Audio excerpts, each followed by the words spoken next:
One of my favorite co cosmology theories about the universe, and it's a valid one too. There's a lot of, pretty good data that's backing that up. Now, what is interesting is that the universe now has gone from 13.5 billion years old to, like, 27 billion years old, so it's changed quite a bit. Alright, we launched the stream, ready to go? Alright, nice. Let's do this. Taking me home.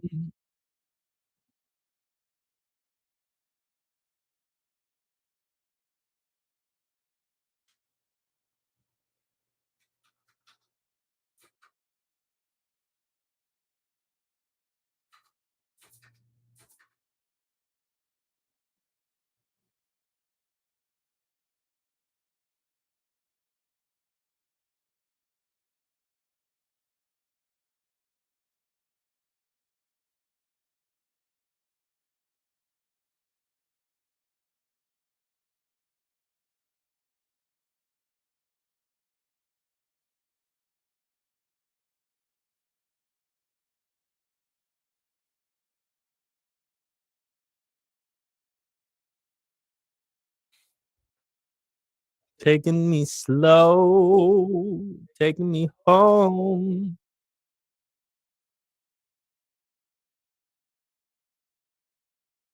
Stream launched.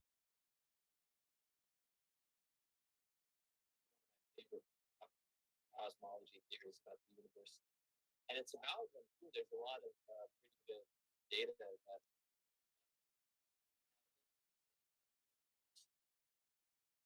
now has gone from 13.5 billion years old to like 27 billion. Right, we launched the stream, ready to go.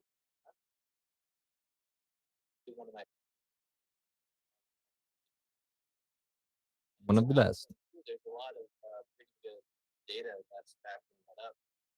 Now, what is interesting is that the universe now has gone from 13.5 billion.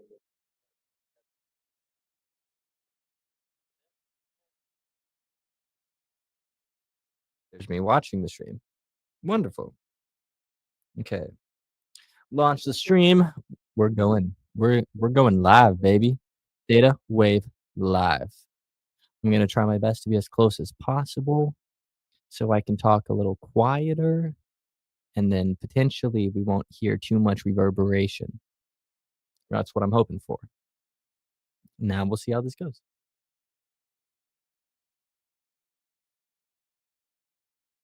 Did that not turn it off? Interesting. Why is that not showing up? Why? Please. Green beans, potato, tomato. So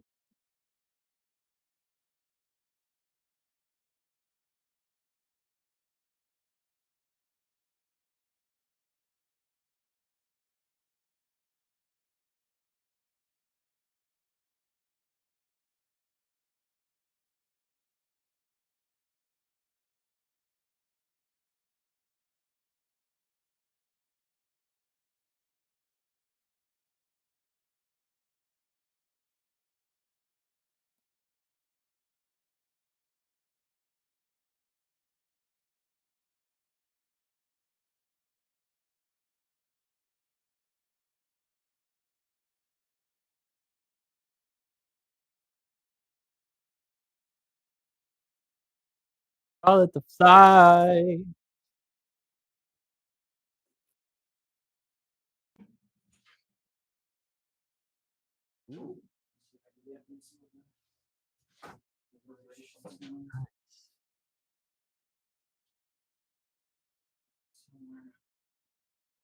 Best.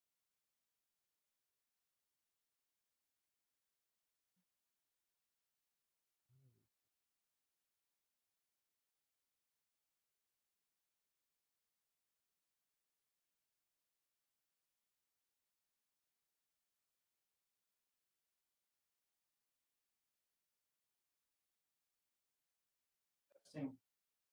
Testing.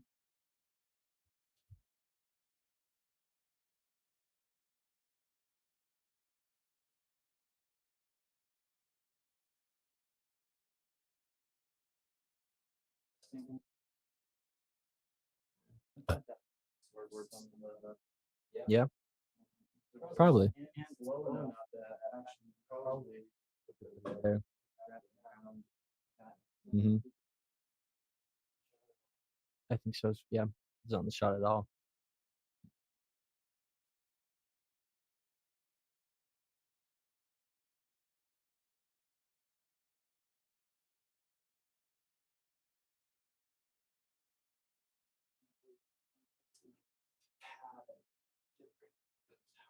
Dude, I know.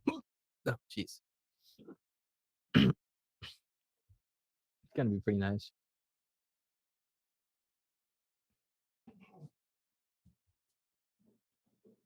See, I can't wait to spend all of my time working on, like, products and research. Like, for that to be work would just be incredible. To have that, like that is a life I could be satisfied with. Agreed. Like if I were stuck in a regular job and had to do research like 2 hours, had to do research in my free time on like only 2 hours a night or something like that to me is not like is not worth it. Agreed. Agreed. If you're gonna do a task You gotta put your all into it. exactly. And you already don't have enough time. I already don't have enough time for like doing the research that I want to do with investing a ton of my day to do it. Yeah. I can't imagine trying to get that done in less time. Mhm. You check out the stream. I did. It's looking pretty well. Let's see if it sounds any better now. I can definitely hear less Yeah, it feels like reverb. there's Yeah, less stuff going on. Dude, I've got the hiccups like crazy. it's not good.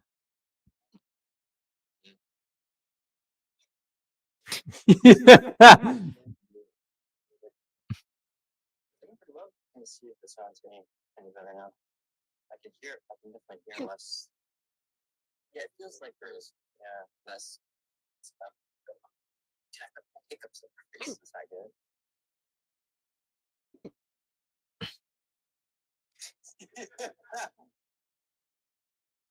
Yeah, that sounds good. I like it. Yeah. Says hiccups. Yes. You know what we should do? We should really Worse if when I was a child. immediately launch the test stream when we're getting set up.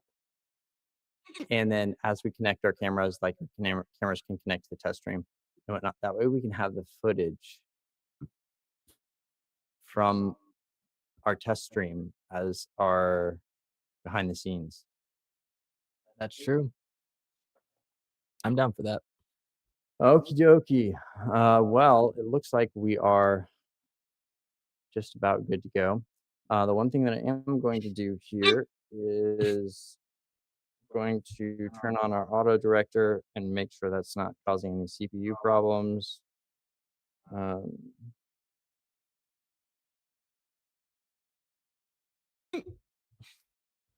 I give up.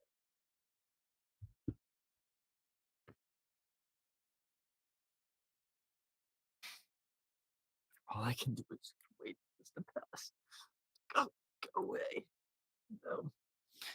I used to always hiccup when I was brushing my teeth. Mm. Like that would always affect it. Have you tried spanking yourself until you stop hiccuping? Now I have to give that a shot. Bad hiccups. No.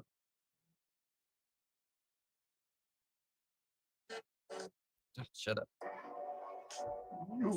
You've been naughty.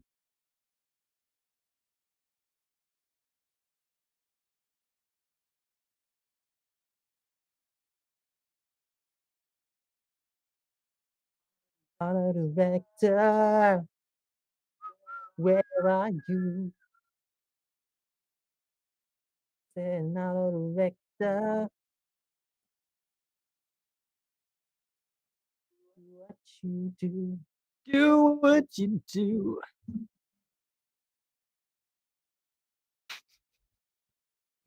Jellyfish have no heart, but they don't know it either because they have no brain.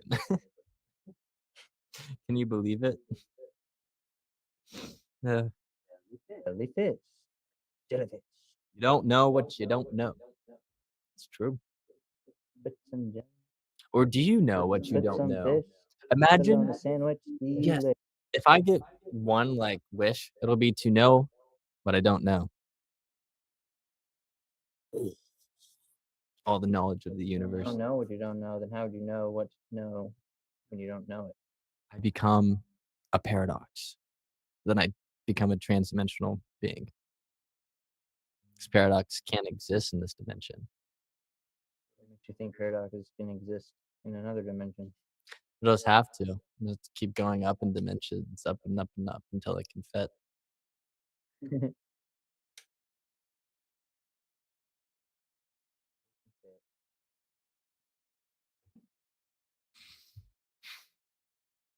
Always trying to make it fit. Indeed. We need to come up with a theory. I have some theories. Like, Theorize will be starting soon, but yeah, like let's develop like a really good theory on something. all of my theories are really good. No, I'm sure they are. I'm sure they're wonderful. But like fully just immerse both of our brains on developing something about the universe, potential insight into it. Like, there's no reason why. I mean, if you can figure out the math, might as well, try to do something, dabble in some physics, you know, maybe some interesting ontologies we could get into. Testing, testing, Maybe our own testing. philosophy, develop a philosophy as well. Gotta be careful when philosophizing. Can't philosophize too hard, man. You can overdo it. Can. We go I've insane. known several people that have overdosed on philosophizing. Yeah. Remember Nietzsche? That guy. Mm, poor Nietzsche. Yeah. Last thing he ever did, at least in the public eye, was go and run and grab a horse sobbing that was getting whipped because he was so sad that the horse was getting whipped. Friedrich, is that right? Friedrich Friedrich Nietzsche. Mhm. Yeah. Friedrich Um, Nietzsche. Tesla. Mm. You'll go insane Mm-hmm. from under. But here's the thing. Check the stream real fast. We gotta Oh yeah, make sure that let's we're. check the stream. Let's see if we're going good. Well, we gotta make sure that the director's working.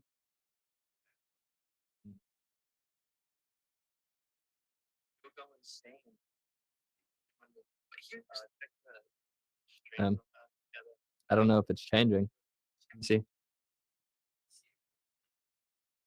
Testing, testing, testing. 1, 2, 3. 1, 2, 3. Don't talk, Jacob. We got to see if it switches to me. Testing, testing, testing, testing, Test. testing. Test. Test stream. Test and go.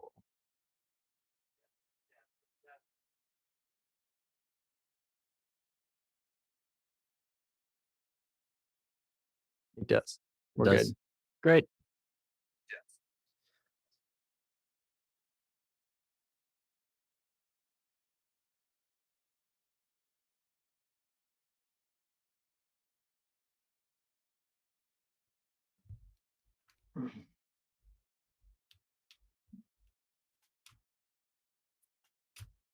Okay, guys, we will be right back.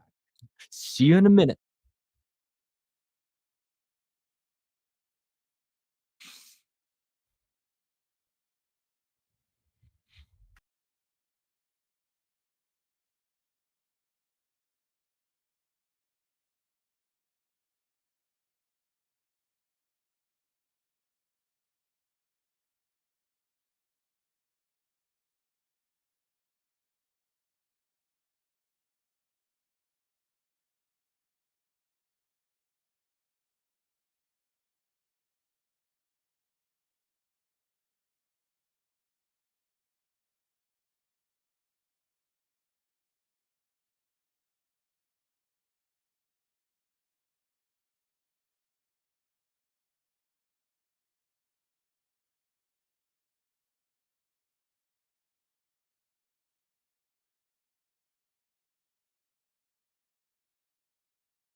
Hey everyone, welcome to ThetaWave. My name is Brian Reed, and I'm an AI engineer, neuroscience researcher, and musician and songwriter.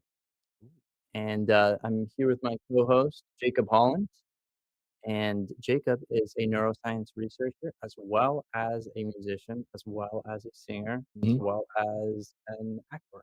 Yes, indeed.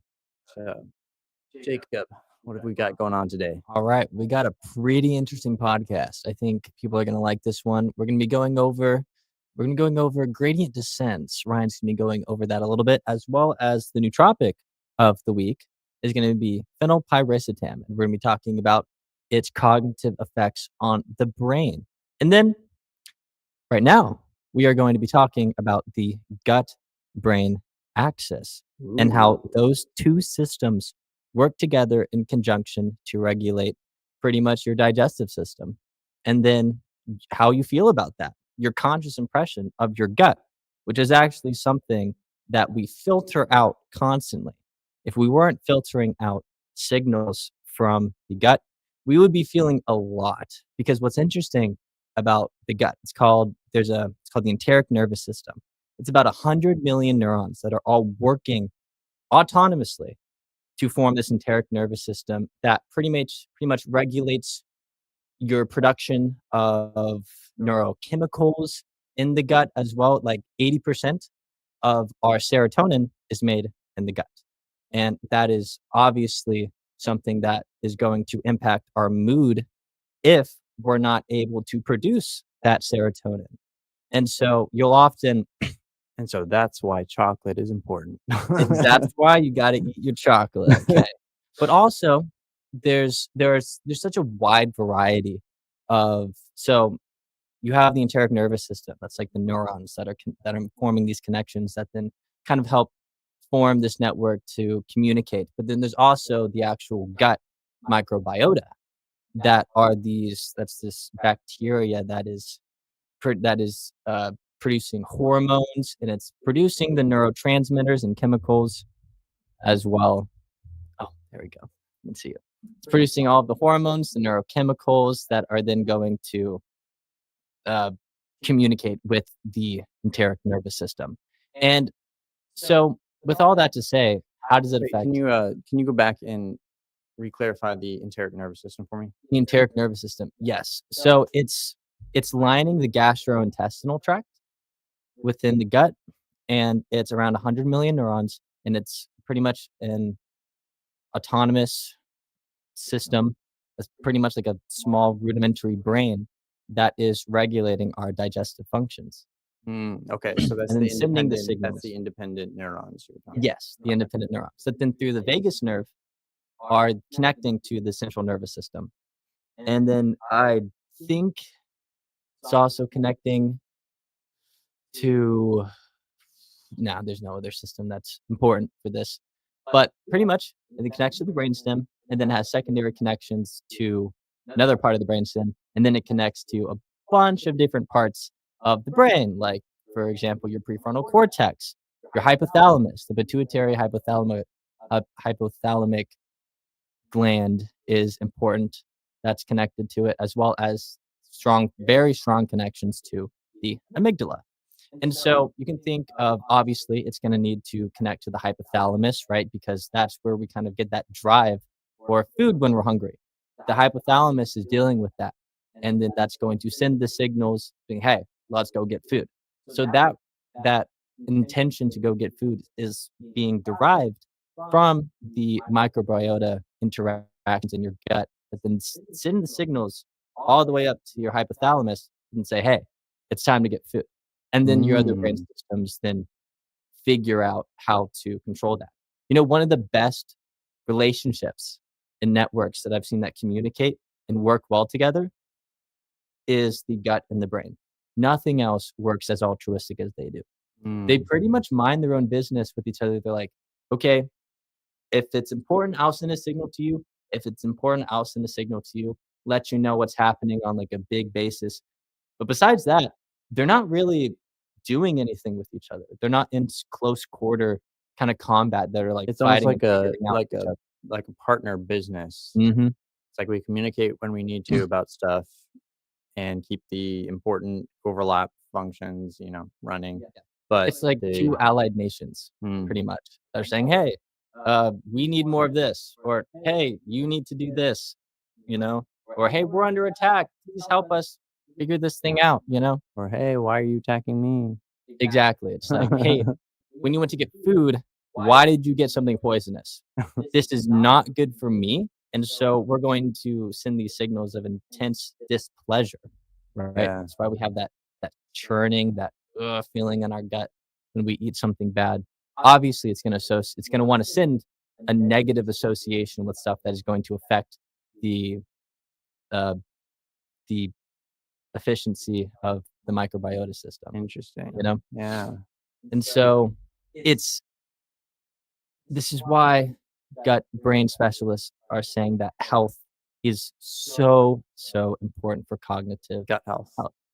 With for gut health, that then is going to improve your overall health. cognitive health. Yes. So yeah, the you're saying that the gut health and cognitive health are are very um, are very interconnected with Mhm. each other and important to each other.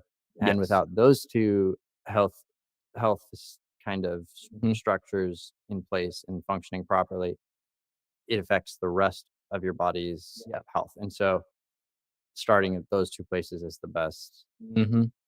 the best way to kind of approach that. And what's interesting is that they grow together as they're not necessarily completely independent. You can't just have a gut and you can't just have a brain.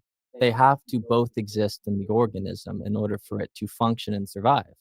I mean, really, I mean, when it comes to small multicellular organisms, you can have just gut microbiota in it, and it works. That's, kind of what you see in relatively rudimentary, like creatures that haven't gone long in the evolutionary process. You'll see that they just kind of have that gut microbiota. That's kind of how it developed, which I think is actually pretty cool. But and then you need that brain, which is usually what we associate with, like, conscious experience, being able to actually adapt to an environment, Mm, right? But we don't realize these microbiota have been doing it for a while.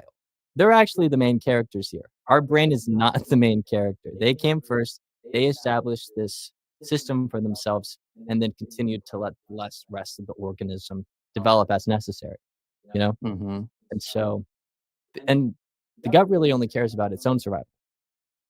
So that's why it's not Well, which is really also its own survival is dependent on the brain survival. exactly, but it doesn't want to be controlled by the brain. That is Oh, something that is actually pretty noticeable, is that that it wants to stay autonomous. it's kinda like my personality. Mhm. It's like, "I want to use you, and you can do your own thing, that's great, we'll Yeah, have this relationship, but yeah, let me do my own thing at the same time." exactly, The exactly. gut is a little bit of an introvert, and I think it's also well, it's maintaining safety, because the brain, if it were to completely take over it, first of all, it wouldn't be efficient, and those organisms would die 100%, and as well as the brain will be able to override the gut's interactions with itself. I wonder what the evolutionary reason for the development of neurons in the gut, was, if it was a simple matter of, uh, inefficiency sending electrical signals back and forth between the gut and the brain with the sheer amount of Mhm. computing that had to be done, Yeah. or if there was another reason that that happened. Because I know that with I mean, we have some pretty long, you know, neurons and axons and whatnot in our body, and they're I feel like with motor function, that kind of a system makes sense to have a direct connection with the brain. It wouldn't make sense to have it be autonomous. Um, but the I wonder with the gut if it's because it's kind of doing a background task almost, like something that really is just there for energy and to provide the resources needed to keep the system going. I wonder if that's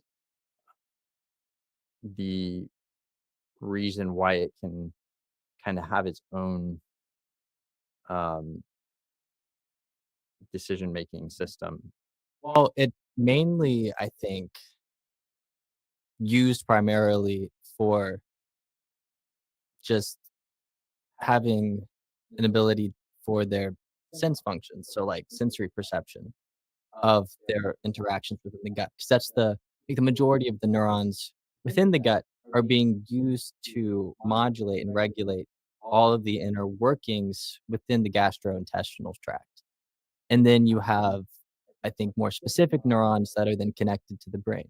And so that's kind of why you wouldn't really be able to have a very good experience if you were able to sense everything that your gut does.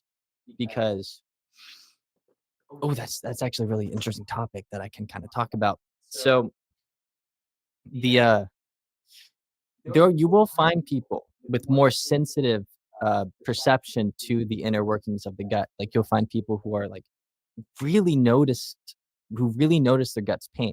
And you really don't want that. You want it very much like general. You don't want to have that very detailed perception of it because it causes a lot of problems in people. And there's actually there are some environmental reasons for why you could have more sensitivity to the neurons that are, feeling out what's happening, like what chemicals are being used and produced and what the functionality is doing.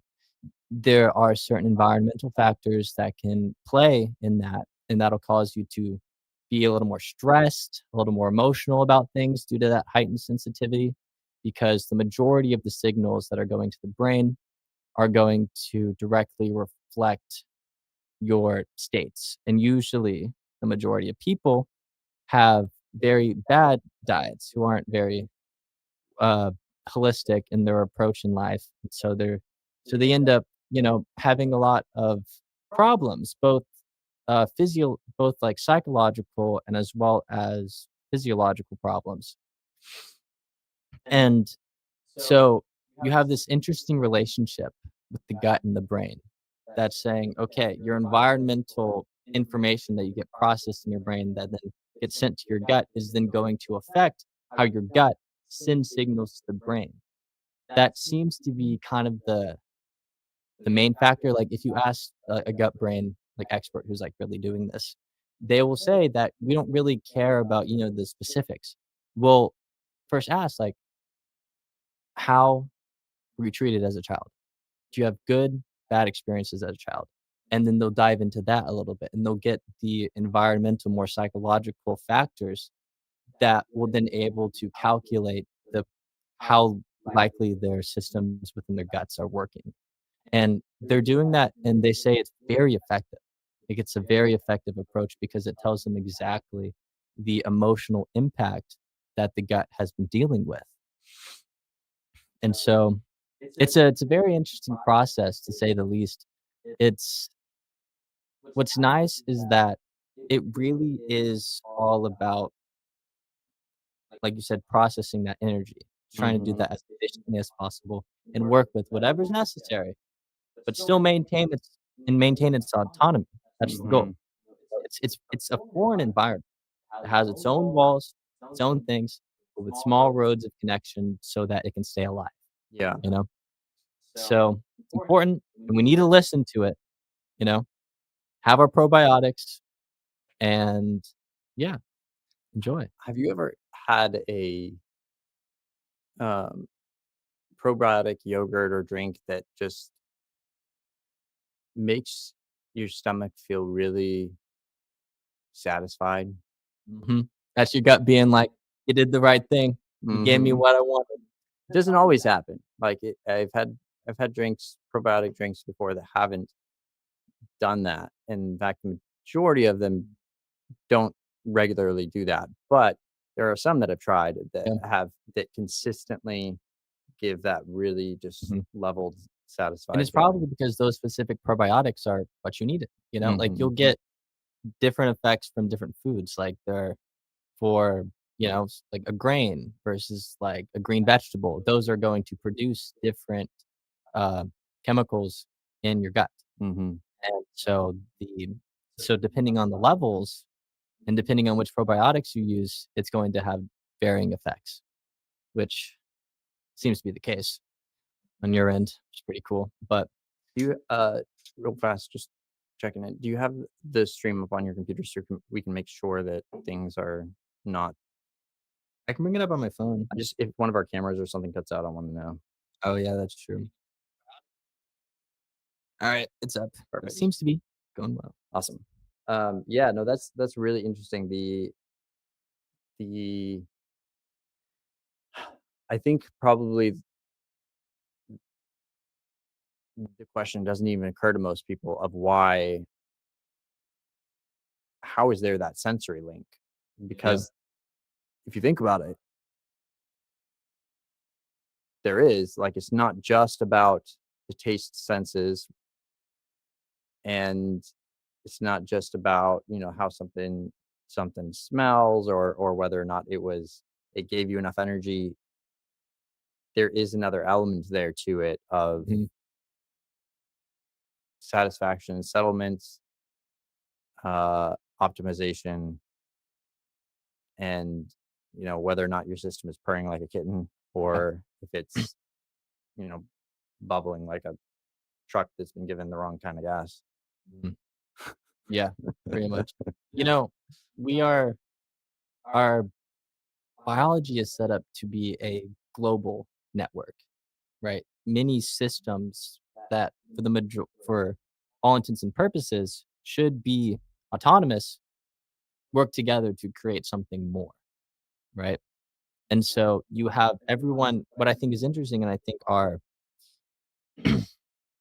think that from an evolutionary perspective, we've started to see the true inner workings of altruism within the body because we have different fully autonomous systems finding that inner balance between autonomy and as well as relations. I think that's actually a direct reflection to the social aspects of life as well. And I think there's something really interesting there that the way to evolve is systems or societies working autonomously, but have close connection, you know? That's a really good point. Mhm. It I all I think evolves I the same think way, I society think and biology.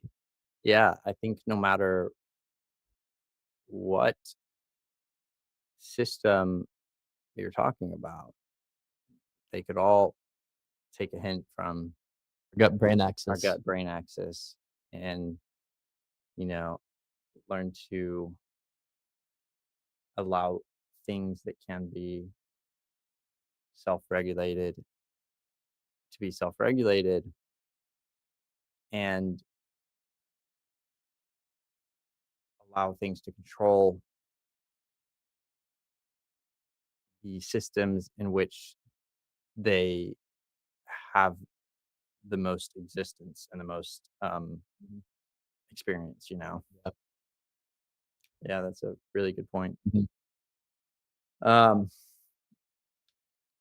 so do we want to move on to the Yeah, yeah. I think that's a good place to stop. That gives Yeah. people a nice, good general overview. I mean, do you have any more questions about the gut brain axis? I mean, I feel like I just need to process To process it. yeah, and I'm sure I would, but Mhm. the at the moment the information is so new, the implications are still being worked out.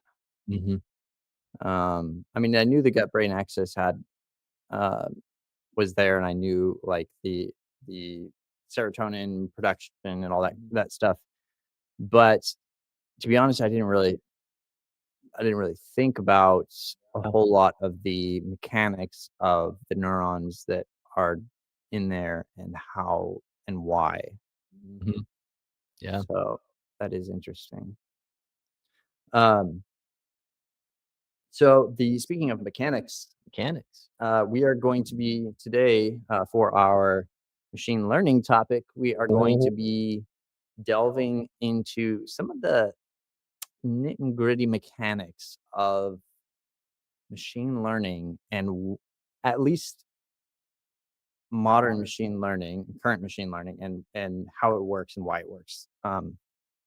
The reason I clarify that to say modern machine learning is that this is the way uh, we have up to this point we have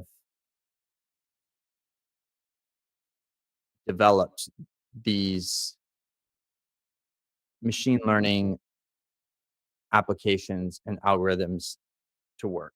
That's not to say they can't work any other way, but this is how they've currently been set up to work. So, and I that may change in the future. It may not. But for right now, a lot of these concepts, and I imagine some of these things will not change, but some of them could, and I'll explain more about what and why later. But I want to go over a couple key concepts that kind of are integral to the machine learning process. And then maybe if I have time, depending on how fast I get through those, talk about the evaluation process that happens after a machine learning model is trained, in which we kind of evaluate those key components and yeah. concepts to see what the implication is for the model outcome. So the first concept I want to go over is the concept of gradient descent. And for those unfamiliar with calculus, uh, I'm going to try and come up with a few analogies to help understand this process a little bit. Gradient descent is, for in the context of machine learning, is basically the process by which we find the most optimal settings and parameters for a model, and basically tune something to the point that any further tuning would not be worth the resources that it would take to make those computations. And so, I mean, in an ideal setting, we would be able to get things exactly right all the time, but that's not how things work. It's That's why calculus is one of those things that is incredibly integral to machine learning, because calculus is like basically the math of the inexact. Mhm. And in a real world settings, things are not always going to be exact or predictable. And so we have these things called gradients that basically are measurements of our progress towards that end goal. And we can think kind of gradients as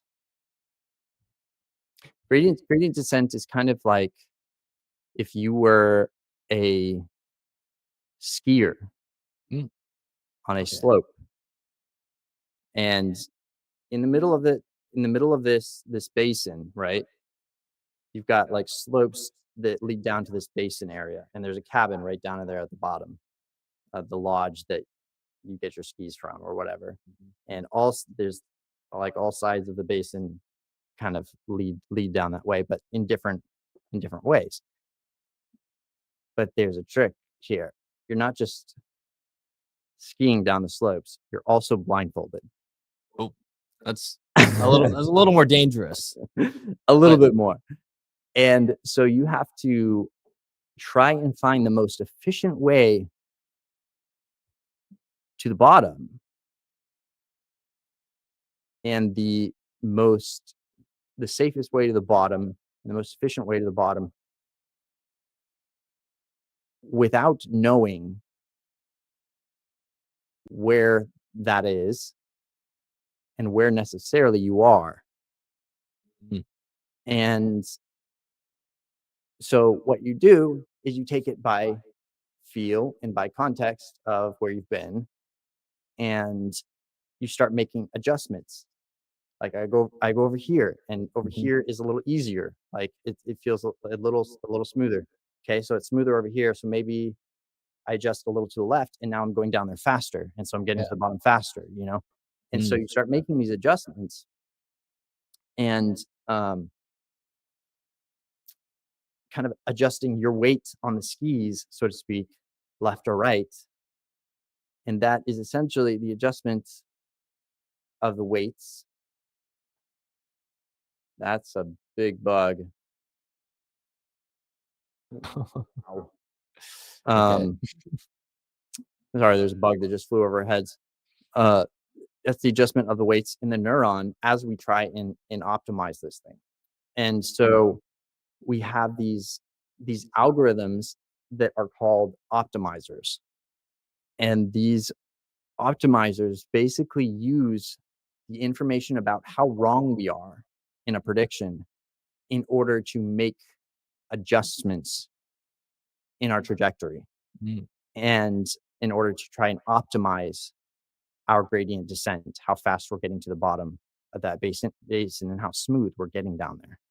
And in an ideal setting, the gradient descent often kind of looks like a slope, like that.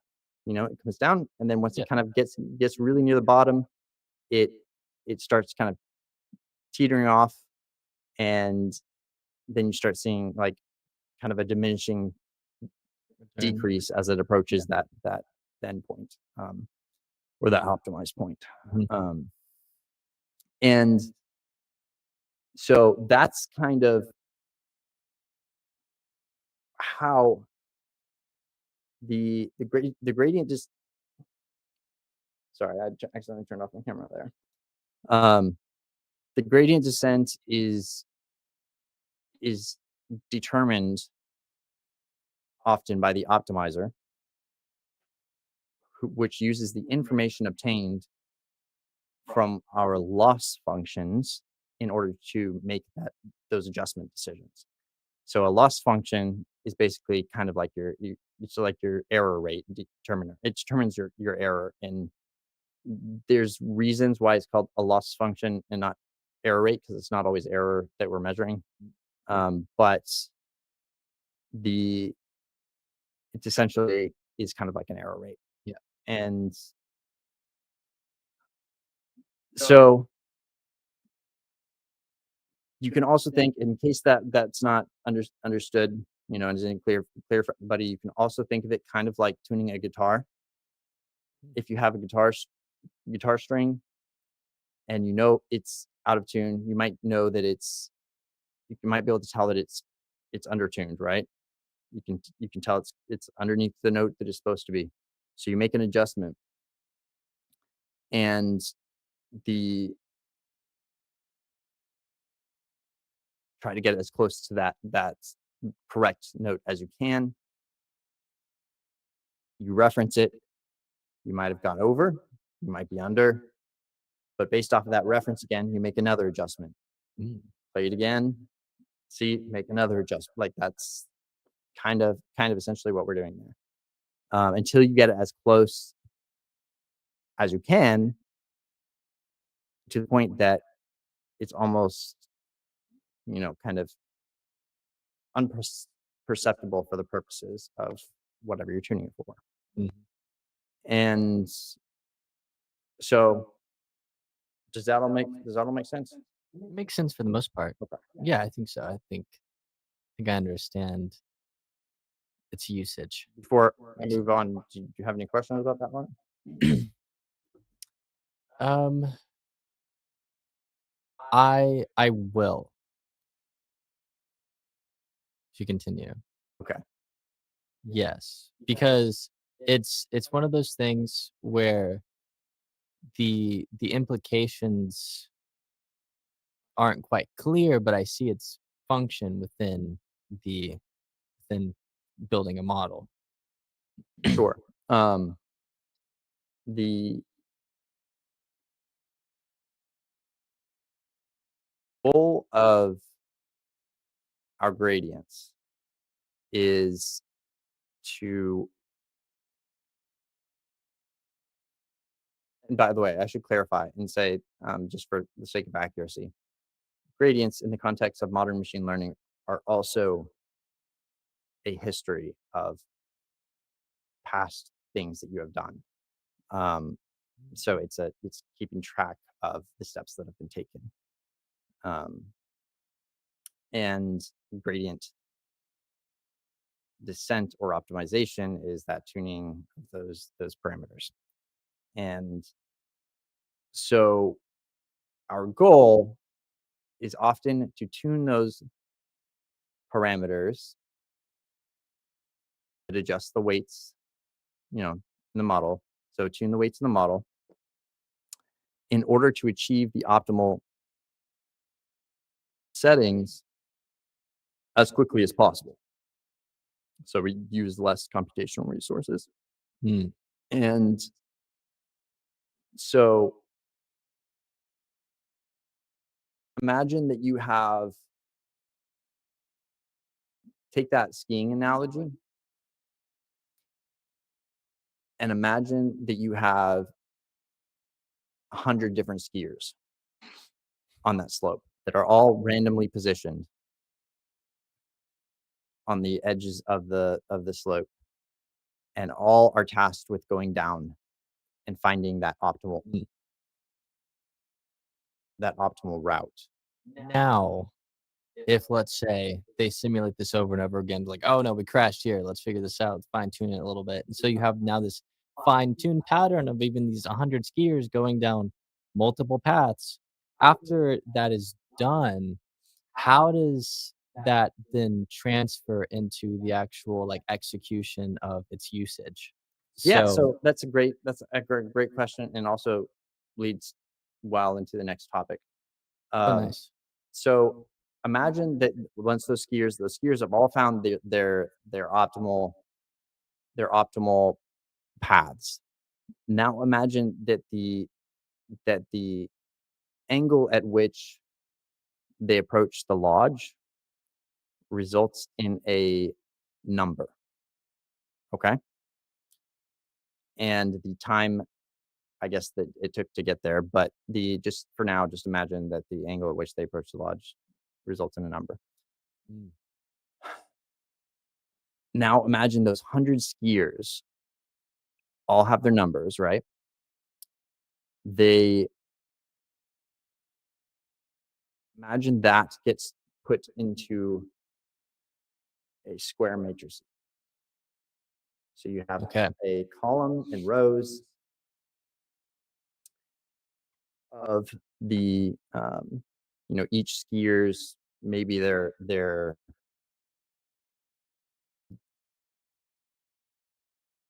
starting X and Y positions determine where on that matrix they land. Mhm. And then the number within that matrix is the angle at which they hit Okay. the lodge. So that number, that is the neuron weight. So Mhm. that was what we were trying to determine, was the optimal weight for that neuron, the optimal number for that neuron to be. And it also, just to be accurate, turn it off again. Oh, I turned it on actually. Uh, just to be Did what? just to be accurate, we're also tuning the bias, but don't worry about that for now. Yeah. The So the weight is their number, and that is what goes into the matrix. Now, when we have, I did it again. I need to stop using my hands so much. Uh, when we have the input, it gets multiplied by that matrix. So every almost did it again. Every input gets multiplied by the matrix to produce an output, and that combination of that multiplication that happens there is called matrix multiplication. The input gets turned into a matrix that gets multiplied by another matrix. That output gets multiplied by maybe another matrix in the layer, which gets multiplied by another matrix. And so you have these layers of matrix multiplications that are happening where numbers are getting multiplied by other numbers. And the number that is getting multiplied is that weight that we determined earlier, the optimal weight for something to be at. So the reason that works is that we are able to determine the relationship of input to relevant number transformations. And so if I'm trying to um, if I'm trying to determine, let's say, how much of a signal is noise, how much of an audio signal is noise. We'll use that as an example. The the weights will be tuned to be able to take an input, and no matter what that input's number through the matrix multiplication, it will find a way to accurately extract the noise because we've given it during its training, we've given it reference examples of what that looks like. So those weights are getting tuned to match these reference examples. And so it learns like those patterns, like the same way that our brain does. It's like we can tell how much of a signal is noise because of the fact that we have neurons in our brain that are tuned for feature extraction. They're Yeah. tuned to be able to pull out bits of things. And and that happens the same way that our neurons in our brain do it, except through digital numbers. I see. Okay. So I'm trying it makes sense. I'm trying to make sure I have this down conceptually. So the you have the area of the environment that this information is going across. And then that is associated with an input that is connected to this matrice that gives an output. And the more you do that, the more it fine tunes the association between the numbers and their associative matrices. Yes. So, well, yes, kind of the numbers uh, and the relevant inputs. And so think about it like, okay, so maybe the audio example might be kind of hard to imagine, but in the way that I said it, but if you imagine a single slice of that audio, so we'll take one single sample from that Yeah. audio. Um, so you know how microphones record like a ton of Mhm. different samples, and then combining together to the point that that sampling is imperceptible. Mhm. Um, so we take one single element to that. Imagine that that is a box matrix, right? Okay. And then imagine that gets passed through another matrix being multiplied by whatever numbers are in the matrix. So we'll say we have a one on the top right, of the matrix, and there's a zero point 0.5, in this one Mm. as it passes through Yeah. one times zero point 0.5, Okay. Okay. and Huh. um, that happens for all the different neurons in the matrix, and that forms an output, and Mhm. that um, those numbers are tuned for the task that is performing. And so if we're trying to extract noise from an audio frame, it's going to be basically tune those numbers to determine if a signal of this frequency is above this range, above above this intensity maybe, or in relation to the rest of the audio, it's going to learn that that is noise, and so it will output that as a noise. Okay. Um, and so, and depending on how the model's obviously set up, because there's different ways of doing that, but the it identifies those underlying structures Mhm. based off of the examples that you give it. And often the examples are not perfect, which is why you don't get perfect a perfect model or perfect outputs. There's always going to be error there. But it's again, it is the math of the inexact. It is determined trying to get it to the point where it can be right as much as Like possible. Right. 99.99999% of the time. Right.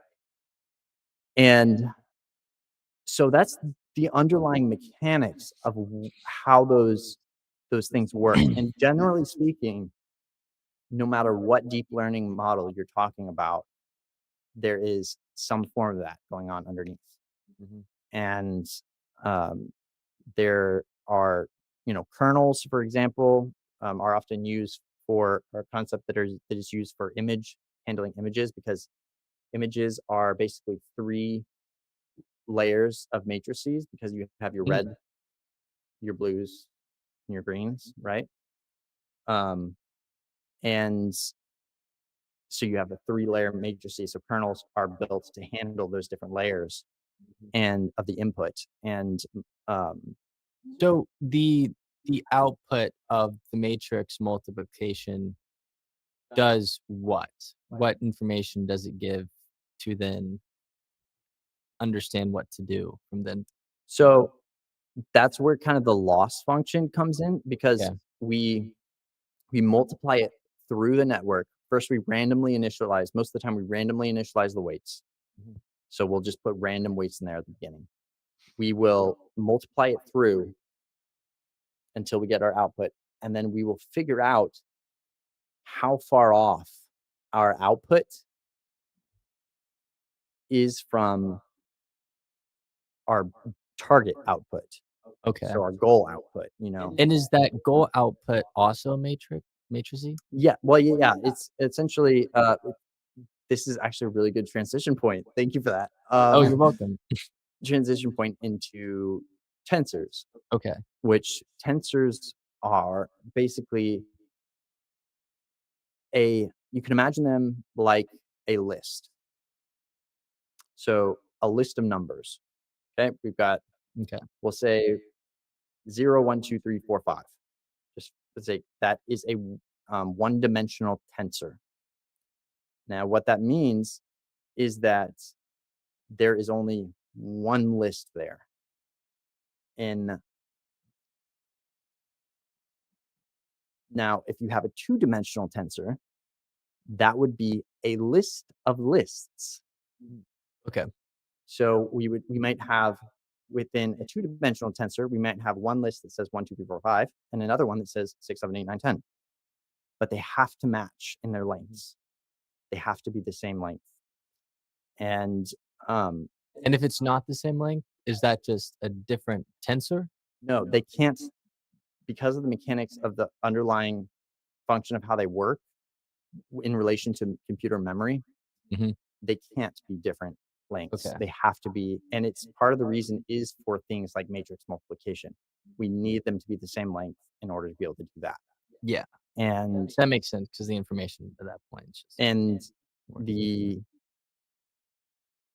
in addition, they often segment a certain amount of computer memory for the information based on the size. That's called the size of the tensor, which is basically just how many dimensions it has in it and how long are those Mhm. dimensions. Um, and so it will segment an amount of memory for that tensor, and then we'll kind of cut it off at that point so that you don't use more memory than you need. Mhm. With lists in Python, this is getting a little technical, but in lists in Python, they they have a undefined memory. Basically, they can expand indefinitely, and so because of that, they use up a lot A more lot, yeah. memory Mhm.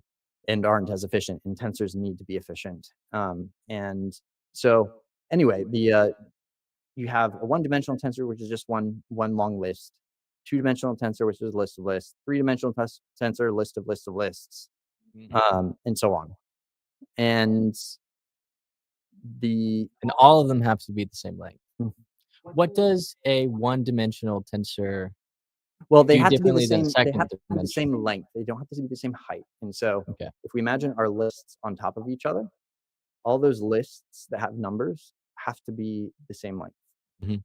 But the you can you can add lists to the Okay. to the height basically. Mhm. What does adding a list do usually? To just give it more structure? Uh, it basically just adds to the dimensions of the data. Okay.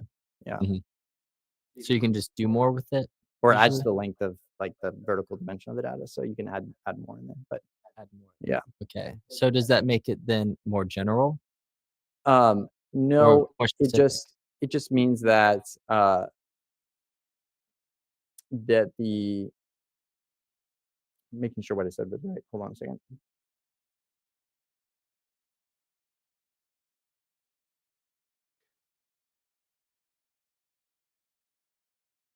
You technically can add um, stuff onto it. I don't know. I don't think that I think it has to reallocate the memory when you do that. Okay. And so I don't know if it's often not done and it's often not encouraged. Basically, things are like pre-prepared to be in the shape that they need to be in Mhm. and then passed into a tensor Yeah. so that there's no changing of the memory at that point, Mhm. of the computer memory. And so um, it's just often not encouraged to like modify things like that Mhm. once they're in that form. And especially given tensors, because the whole goal of tensors is to work on a GPU. And by passing it off to a GPU, you are allowing a hardware that is better suited for that task to handle it. And so Okay. GPUs are required because of the nature of handling graphics. Um, the pixels on your screen and animations, movement and whatnot. They run a lot of tiny processes like all the time, very rapidly. And CPUs, on the other hand, are designed more for processes. So they're designed to basically be able to handle an application that requires like steps, like you click a button and then something happens. You click another thing, something else happens. And so they run CPUs are better for handling long running sequential operations, but GPUs are better for handling multiple like short running operations. Right. Yeah. And that's what we want for matrix multiplication because we need a lot of calculations being done at one time, Mhm. and I see.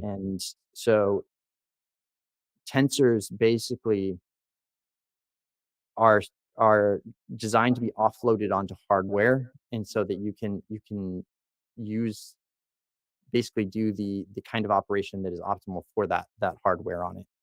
And so basically all that to say that the input multiplication of a matrix happens through tensors. So Mhm. a tensor is created for the input. The input then gets, depending on the dimensions of the input, it gets either um, multiplied in a single instance or through an iterative instance.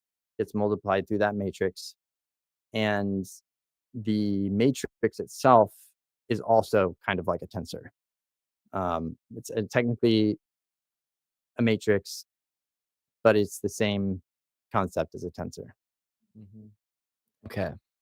Tensors are you imagine them like lines on a page, kind of almost. That's Mhm. that's like a tensor. A matrix is if you had no lines on that page. Like it's just Okay. everything is it's still organized, but it's all contained in the same. You look like your brain's hurting. It's not hurting, I'm just fitting all the puzzle pieces together, I guess. I'm trying to form a decent conceptual picture, which is actually one of the most fun things to do, is, like, It is, put yeah. your full focus on, like as someone's just, like, talking about a new concept that you're Mhm. getting it, and then It's it like just kind of the all comes almost like the together and pulling of an lines up. extension cord to, like, try and, You're just like, like get it in there. it's actually one of the best feelings. It It's like, is. "Aha! Got Mhm. it, You're so finally." close to that aha moment, you know? I'm pretty much there. I'll get there. It'll probably click, like, tomorrow morning, Yeah, or I'll dream about it. yeah. I'll dream about gradient descent, then into the matrix multiplication, tensor. Yeah, I guess I'm trying to give it almost, like, coordinate parameters in a way. I'm tr I'm trying to I'm trying to see, like, the almost the physical representation of this process happening. Like, I need you to show me how this works, like, on Python, because this seems pretty important for Yeah, machine learning. yeah, and well, it's actually interesting because once you kinda get how it works, you also start seeing things like the differences between it and the way that brain brains work The because difference? yes, Mm, because as similar as they are, there are a lot of differences there.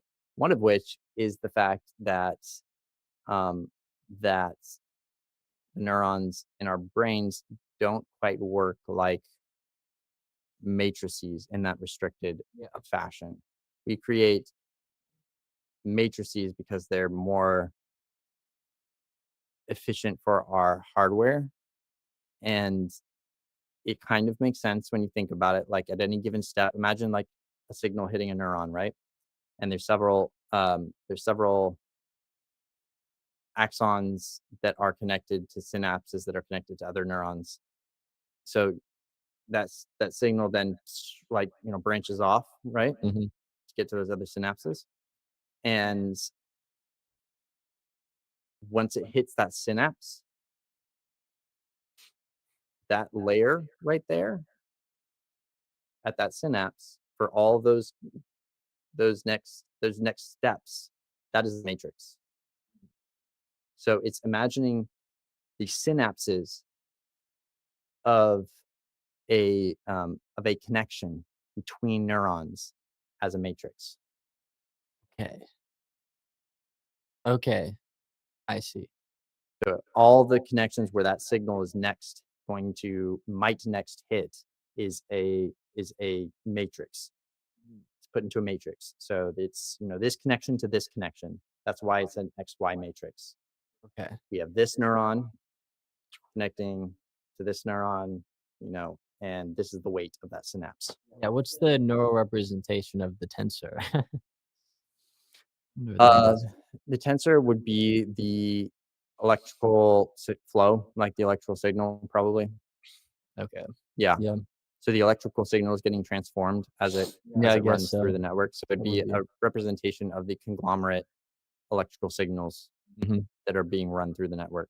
So if you have, say, you had a single point and it splits off into 3 points, which then splits off into 9 points, like Mhm. that would be that tensor going through the network. Mhm. Okay, I see, that makes sense. Ah, that's really cool. Hmm. Okay, I like it. I like this stuff. I mean, honestly, if you're not getting into machine learning nowadays, what are you even doing?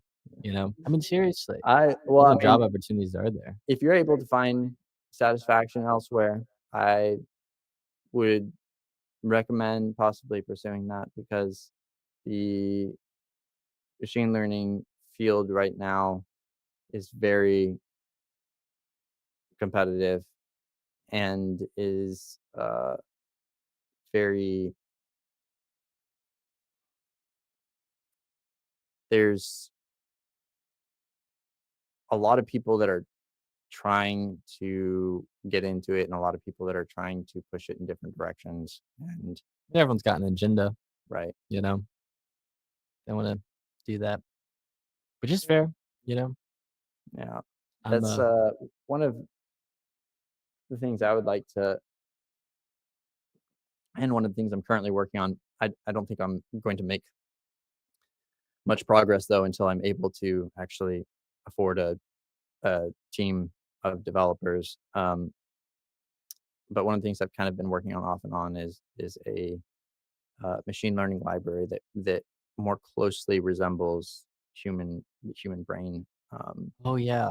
Tell me about that. biological function, and, um, is s so much so that, it both replicates, brain regions as well as the actual interaction and synapses of different types, Mhm.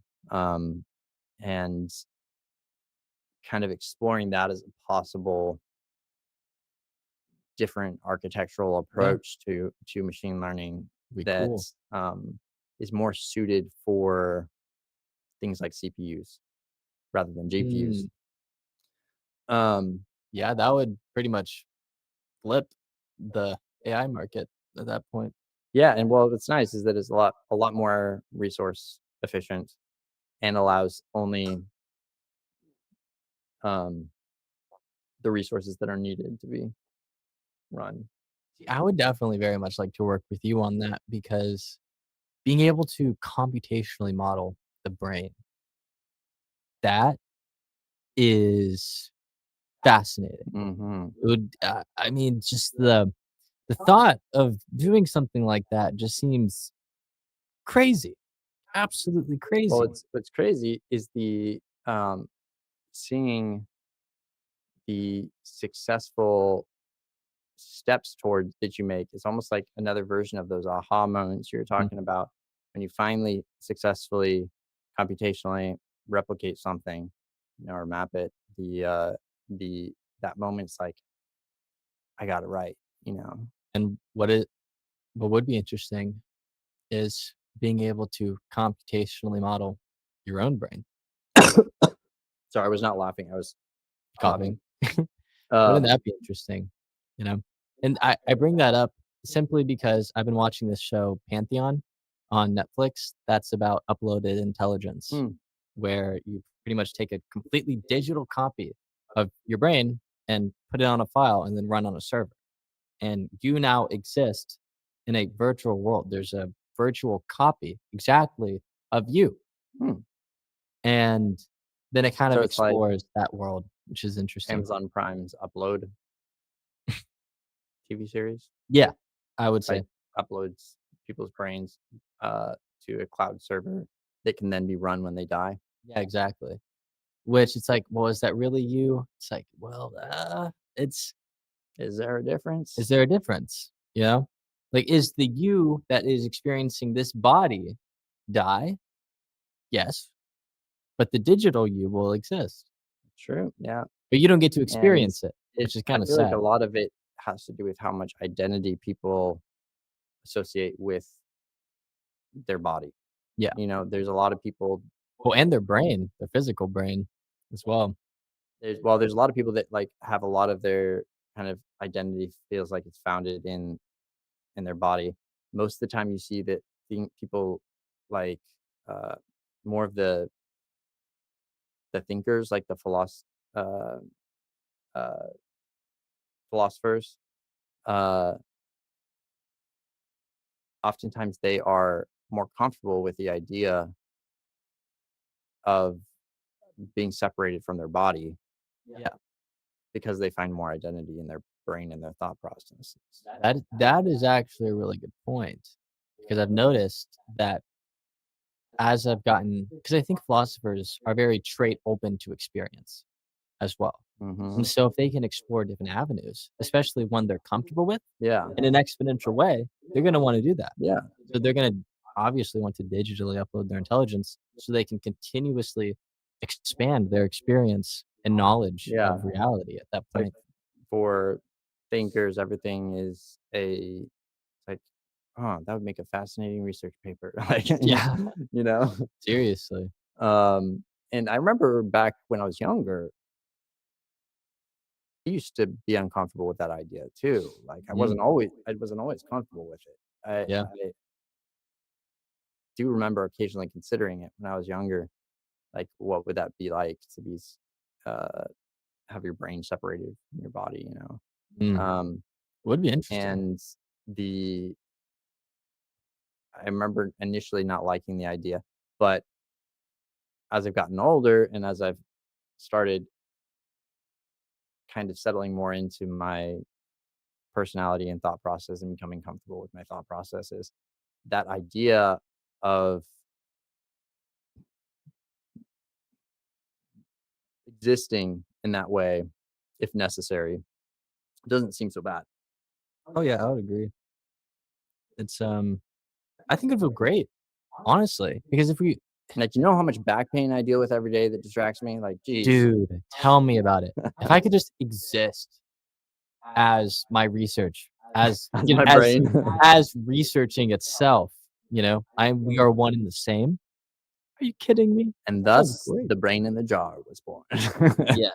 I would like to be in, like, a nice little just container, just kept on these Yeah. wires. That Or even that's not though even that's not enough for me, like, there's still biology left in that can then degrade. well, If I'm going to do that, if I'm gonna go biology, I wanna have biological control, and so I want to have my biological brain be able to interact with a body um, that can then, kind of take steps towards protecting it if it needs to.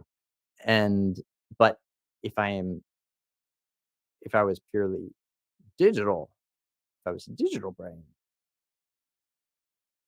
then I guess the question would be how secure was the hardware that was running my digital brain? mhm, yeah, that's true. Now, what if we got to the point where we could even transcend our own hardware, to where we can actually exist as patterns of energy that can fluctuate throughout all of existence? Um, That's what I'm saying. That's that's the ultimate experience right there, my friend. I don't know why.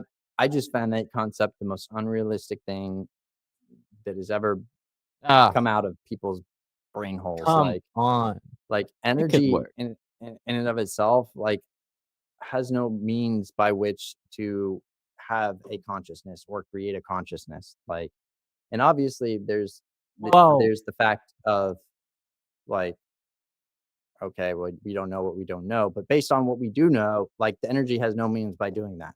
yeah.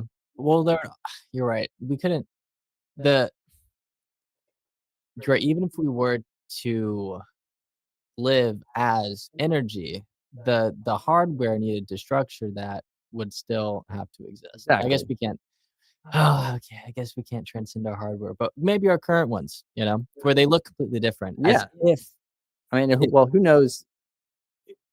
Perhaps transdimensionally, someday, like we could use some quantum thing or other to control the energy, but I have no idea what that would look like because yeah. I don't know what that would be. Mhm. Yeah, maybe we're missing a part of the picture, or maybe the picture's pointing us in a different direction, you know? And personally, I would love it if we could all like free form energy throughout all of existence. And that'd be great. Is that possible? Probably not. But maybe in our own little hardware, we can live however we want. So we can, in that hardware, live in a reality where you don't need the hardware. It's one of the reasons why I love the idea of flying without a plane, like without being Just being able to in a levitate and vehicle. just The if it could be a suit, I don't care. Like mhm, as long as it was me and it was relatively unintrusive and it was, I could kind of feel the environment. you just like easy to use rocket boots.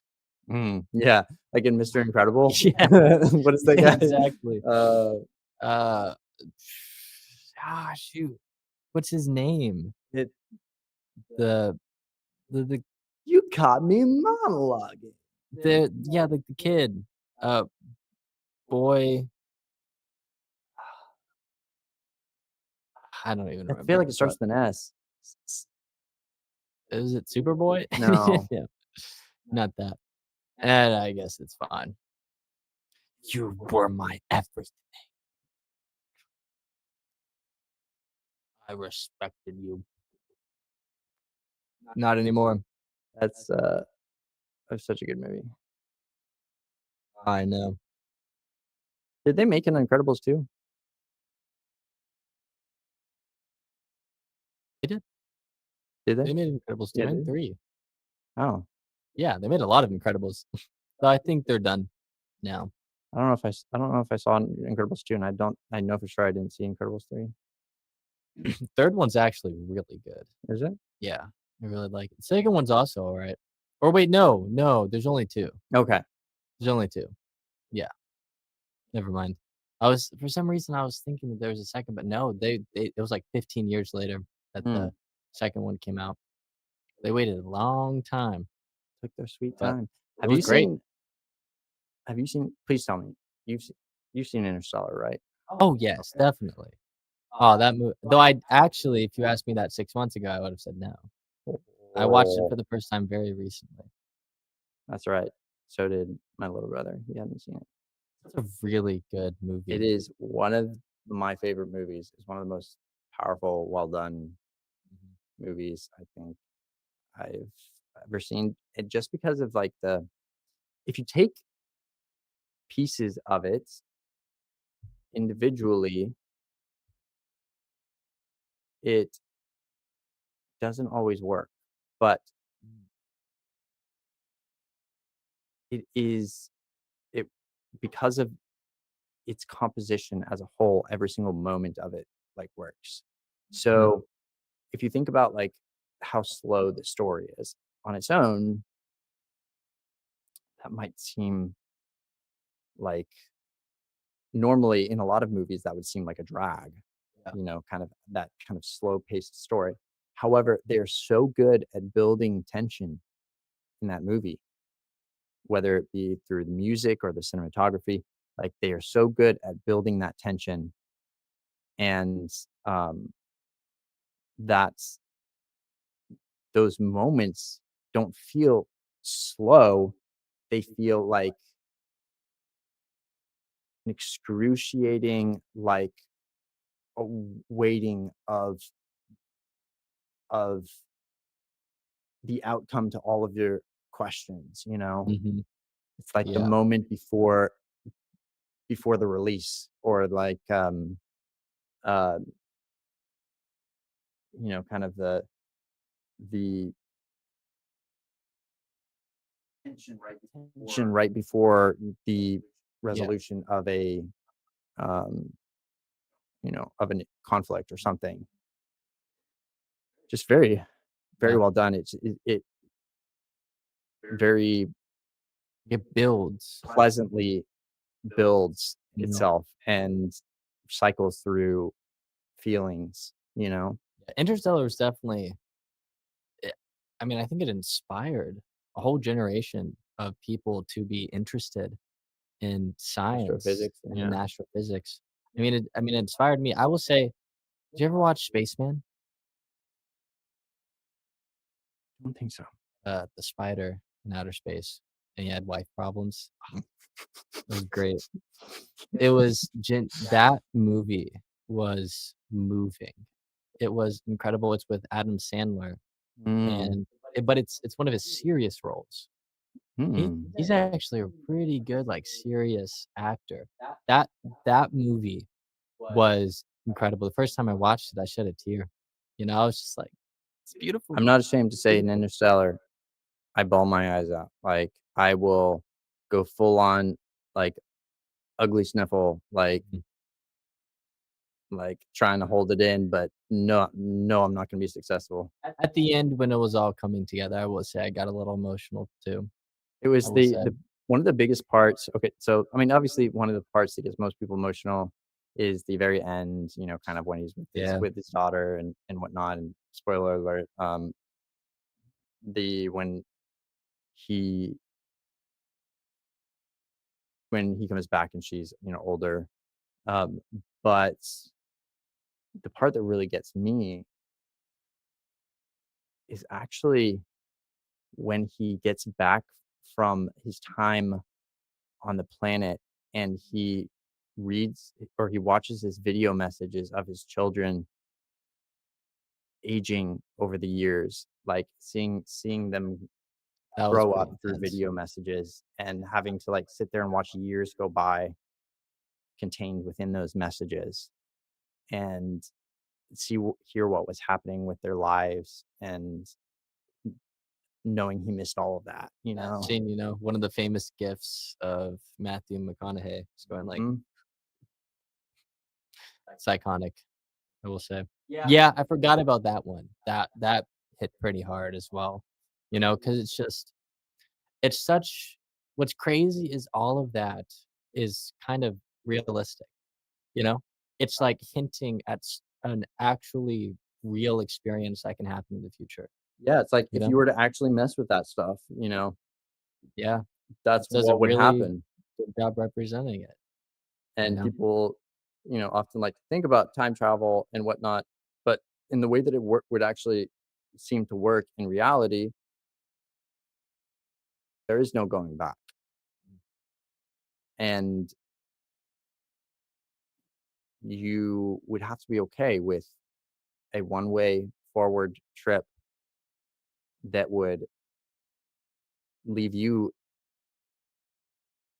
missing a good portion of the time that everybody else was I experiencing. mean, that's pretty much what's going to be what happens for the people who go to Mars, right? They're Mhm. gone. They're starting a new civilization on another planet. That's true. Yeah. Good luck to you, send some support every year, but go have fun, make babies, Yeah. start a civilization. Dude, can The you imagine being the first people or like the first children being born on Mars? I think that would be such an interesting thing to experience. what's interesting to me about it wouldn't be so much interesting being a child that grew up on Mars. What's interesting to me is thinking about how they would perceive Earth. Mhm. Yeah, Like, the how would that perception. child perceive Earth, which is the place that their parents came from and their ancestors came Mhm, from, place they originated from, but is a place that not only they've never seen or known in person, but don't really have the ability to visit very mhm, easily. yeah. Um, it's not a place you can just pick up your car and travel to. Maybe one day we'll have interdimensional wormhole cars that can travel in an instant to Mars. Well, we'll Yeah. probably just have teleporters that do that at that point. Dude, that's one of the things that I'm really hoping we're able to get are, like, wormhole teleporters. They can set Yeah. you up. Be so nice. Save It so would much be time. incredible. Seriously. Plus, you could actually stay in touch with somebody no matter where they were. Yeah. I'm not Hey, good at texting people, so but I'd be good at using that wormhole. oh, yeah. Like, if I Great all could the just time, walk boy. through it and, like, go hang out with somebody, Going everywhere. that would be enough for Yeah, me to stay in touch with somebody, but like, I just don't find a whole lot of value in text messages, and me so too. I agree 100%. it's hard to, like, motivate myself to wanna do that with people. Mhm. Um, Yeah, I'm not a texter at all. I'd much rather, you know, talk to them with my face Yeah, at and least a look at voice, them with my eyeballs. I mean, it is fairly convenient, I will say.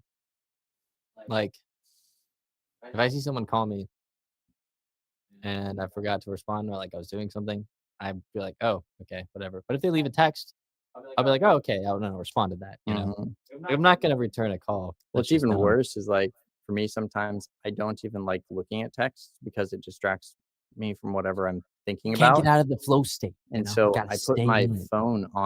Very hard. on do not disturb, and then I'll forget to take it off. So I'll just never get notifications on things. Nice. Um Well, I hope you get the notification as we do the second half of our stream. Yes. Alright. So, we All will righty. take a quick break, and then And we'll we be will be back. back. See Thank ya. you so much for watching, and we'll see you soon. See you soon. And there's going to be an awkward pause here for a second as I figure out exactly How to do that. how I plan on stopping this stream. Cricket, cricket.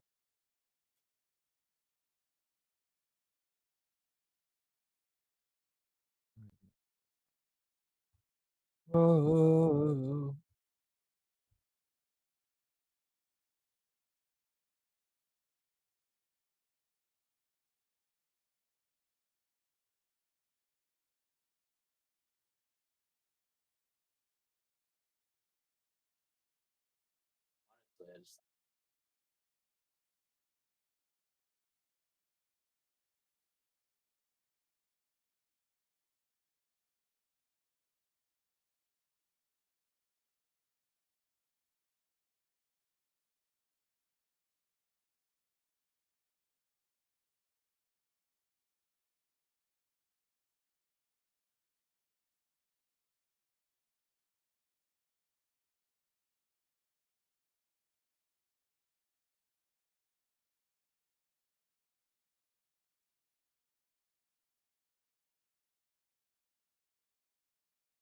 Amazing. Like you almost felt like you were already aware of what those were and were leading into the topic. I guess my logical conclusions would be that.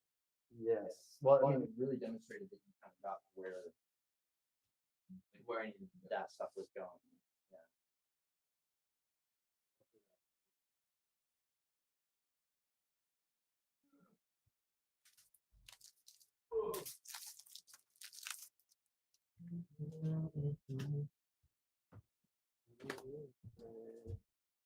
Nice to know you, but I'm not a fan.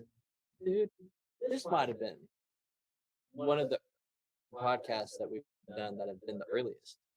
And I didn't say anything. I think it's funny. Very close to it. Yeah. It was pretty good. Usually we'd be like in the first 30 minutes of our first half, That's true. but at this point, At this point, yeah, it looks like we'll be done by like 10:30.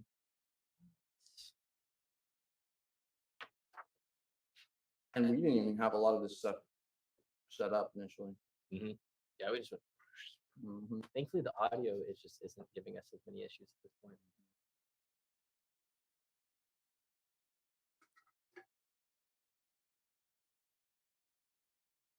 Remember your You need invention something? yet?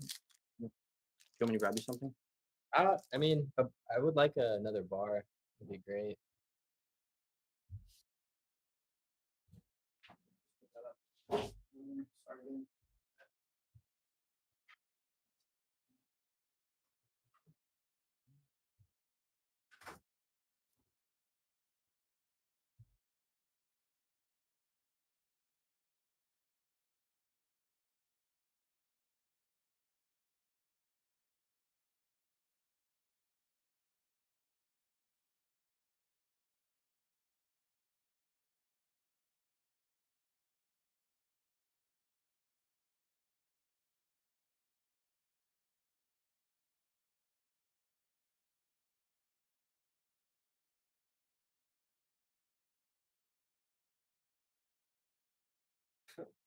Um, the stream is still going.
definitely one of those snakes.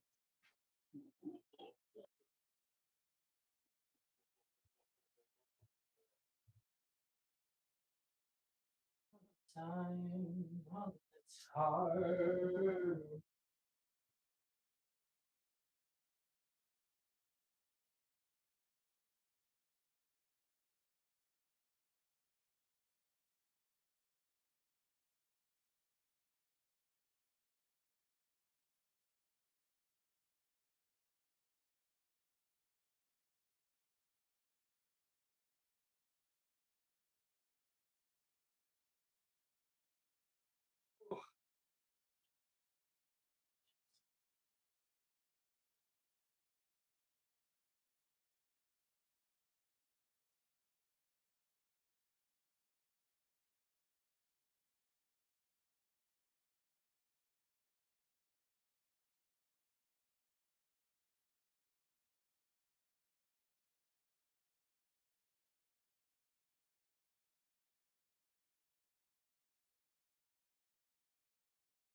So hot. I think it is. Well, like, it didn't go to the comfort. What? Yeah. It did. It just. Oh, it went away.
And we are back, um, with the second half here. Well, we are scheduled to go over, uh, phenylpiracetam, which are we are finally delving into the race tams, which I've been excited about. I didn't really wanna do it until our equipment and our setup felt a little more solid. Mhm, mhm. It's the good stuff. Mhm. Yeah. But before we get into that, the, your roach story a second ago, um, your cockroach story, which you told me a story, a second ago about. Yeah, go ahead. Go because it reminded me of another story that I wanna tell.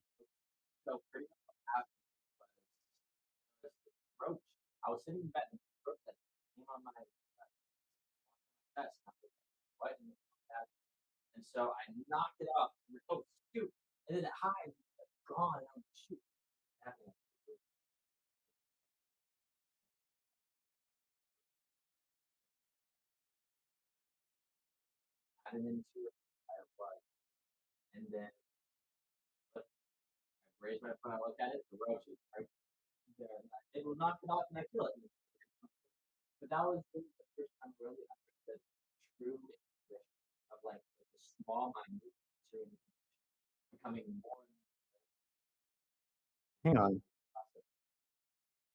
Are we good? We are now, but your mic was not turned on.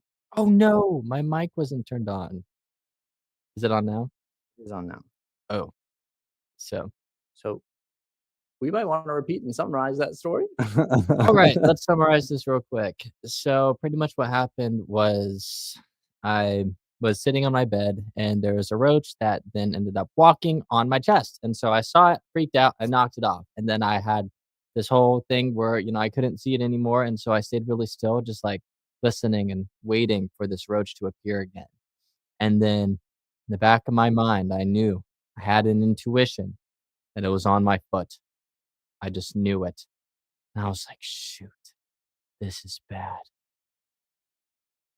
And so I look at my foot and I raise it up and it's on there, and I'm like, "Oh no, you're not staying there." And so I knock it off, and then we have a battle and then we fight. But that was pretty much the first time where I really could understand intuition, where I had small, very minute sensory perceptions that then end up becoming more and more relevant, that then start that like intuition that it's on my foot, which is really cool.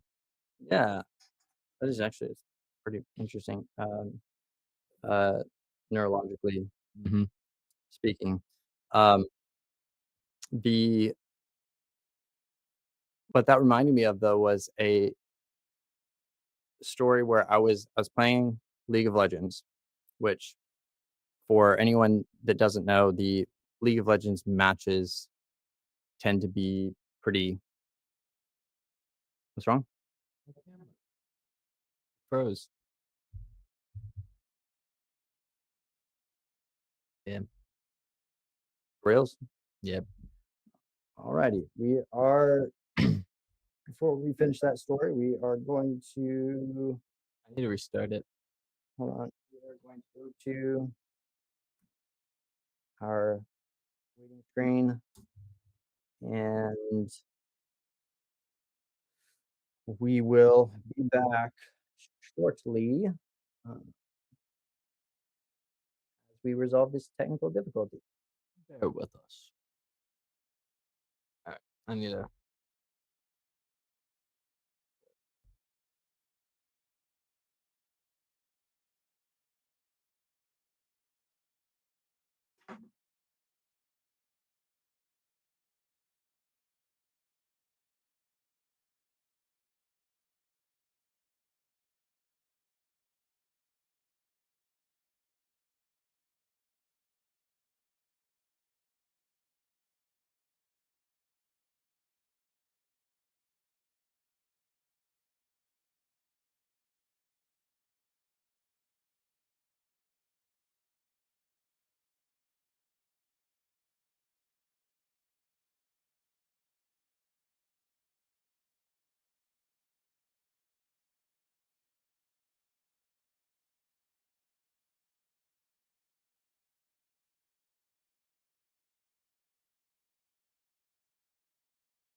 Huh.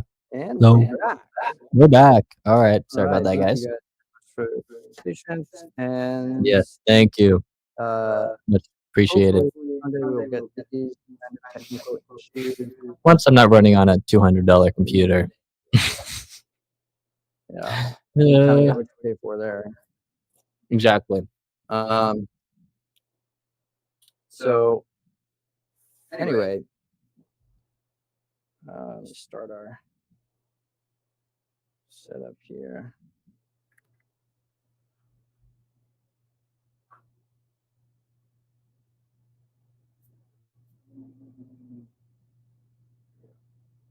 Okay, my story. I was playing League of Yeah. Legends. The matches tend to last a long time, and for those that don't know, the League of Legends community is also known for being very toxic. Mm. And by that I mean mean, unnecessarily rude, and generally reprehensible human beings. It's valid. But I think I was playing. I think I was playing an ARAM, which are not quite as long as Summoner's Rift matches, but there was a spider that I saw run across my desk and then disappeared. Like, I had to look back in the match because I was right in the middle of something, and I looked back down and it's gone. Oh. The spider's gone. And that is the most nerve-wracking thing, to see an insect, lose track of it, and not know where it went off to. And so I'm sitting there, like, trying to focus on the match while also thinking about this insect that just ran across my desk. And during the death timers, like after you die and you have to wait the timer to revive, in the death timers, I would go get up and like look for the spider. And my performance, I noticed my performance starting to suffer because of how You were severe worried about, the yeah. tension was Mhm. there. And so I typed to everyone, and I'm really sorry, guys. I'm suffering.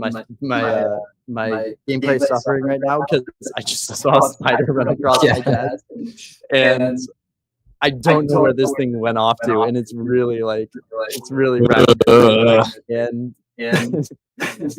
everyone, even on the enemy team, like came back with a weirdly supportive and understanding and of the situation, and was like, somebody was like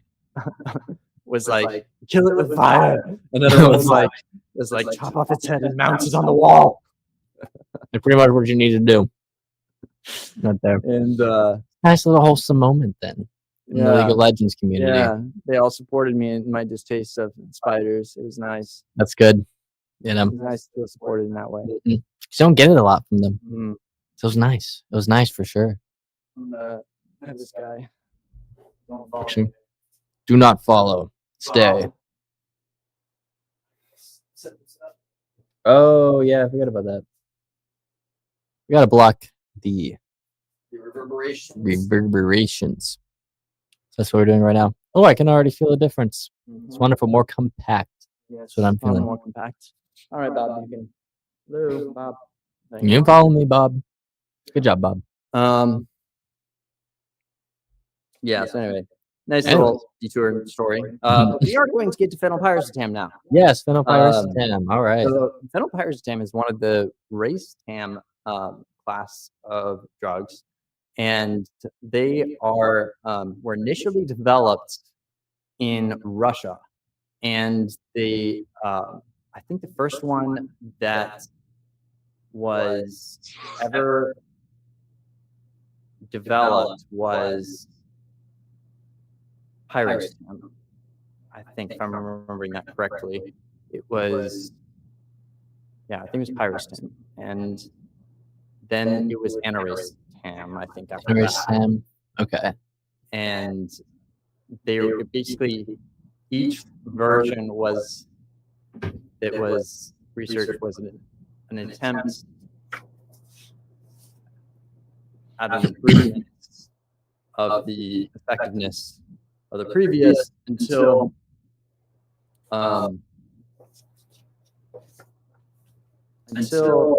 either in a race team or one of the others that followed that one that showed a super significant performance in like 1,000 times more effective Wow. than its predecessors. Mhm. And they, after that, the exploration started more diverging into, okay, what other kind of tweaks or effects like can this have? And rather than focusing so much on the potency of it and the effectiveness of it, kind of branched out more into like the different range of Mhm. possible approaches or effects that Yeah. they do it. And so fennel pyrostam is interesting, kind of stands apart from a lot of the other race tams on a couple of counts. And just for reference, I have personally tried every single one of the race tam classes. So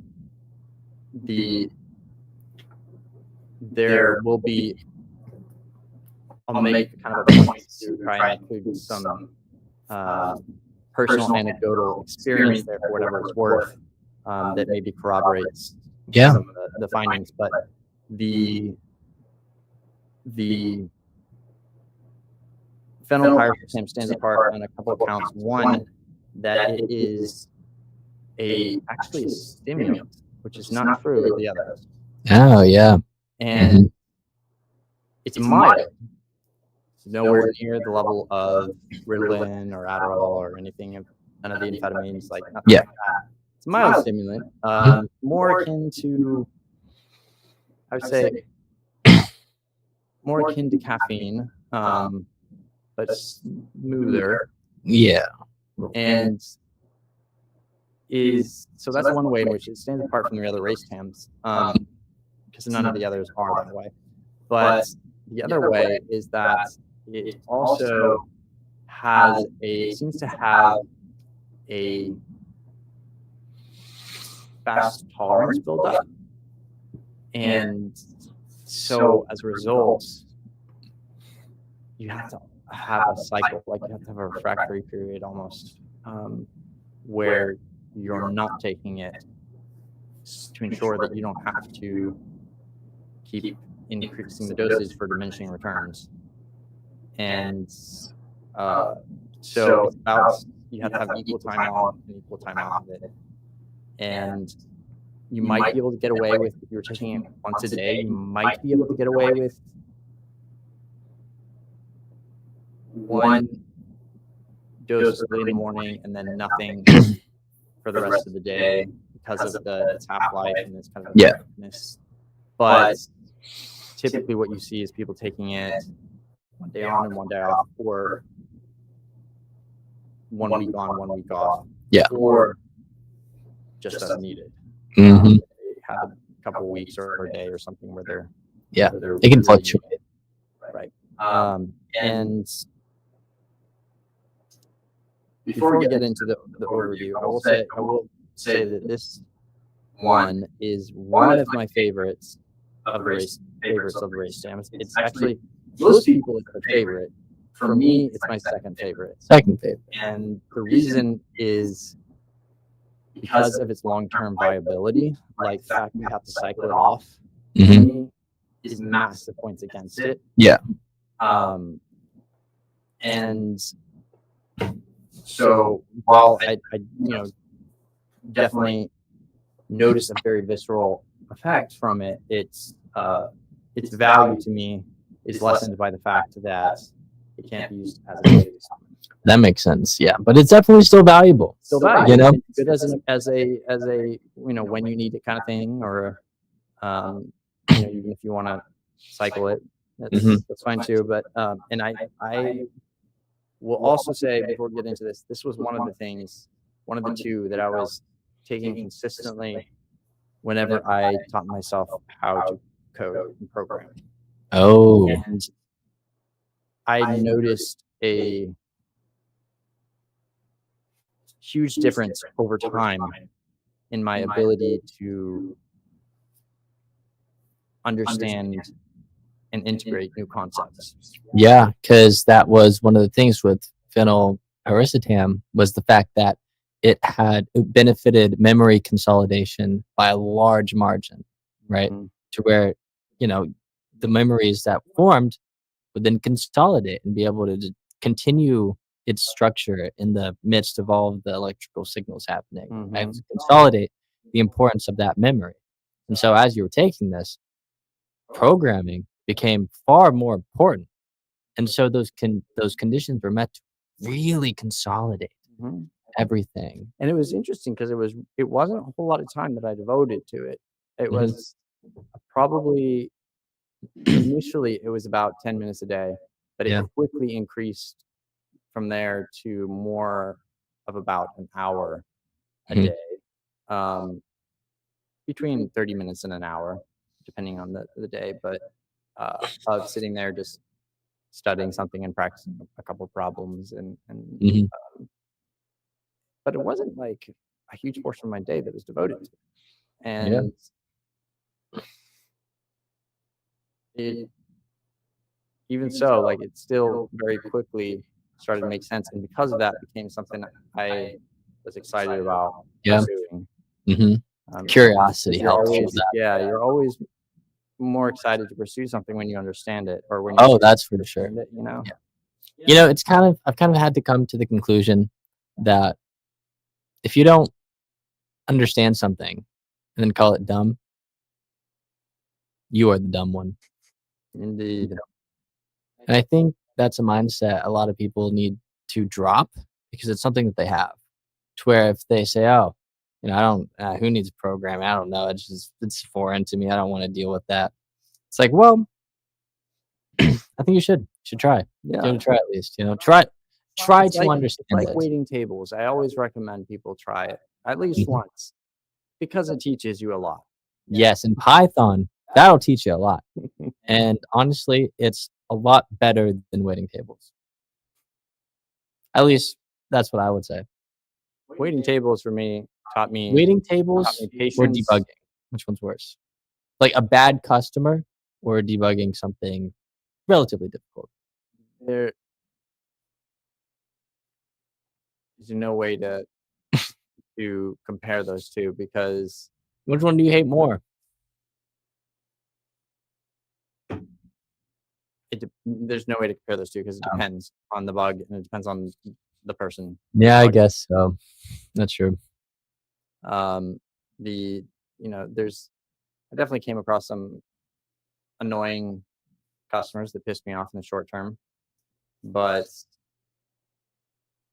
you know, they, uh, I've definitely come across some annoying bugs that have pissed me off in the long term, and Mhm.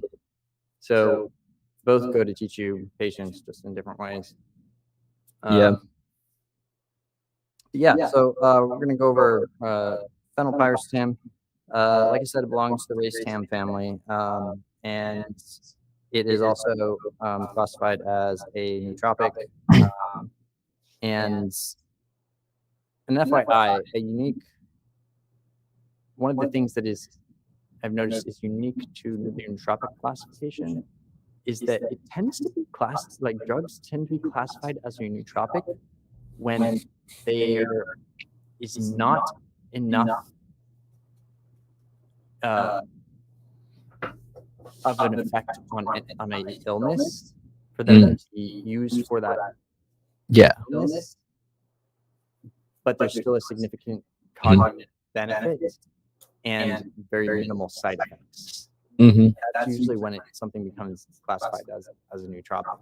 Yeah. Uh, Um, like for instance, an Alzheimer's medication that actually showed promise in treating Alzheimer's would not be classified as a nootropic. as a nootropic. It might secondarily be classified as a nootropic, but it wouldn't be in one of its primary. It would be primarily an Alzheimer's treatment. Mhm.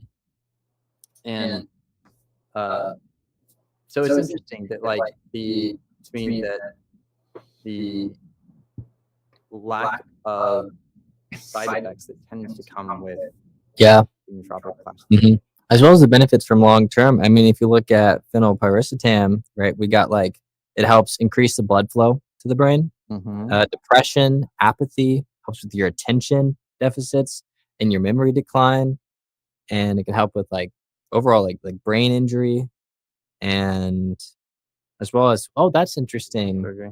Glioma surgery Yeah. can help with removing the tumor that is in the brain or spinal cord. Mm-hmm.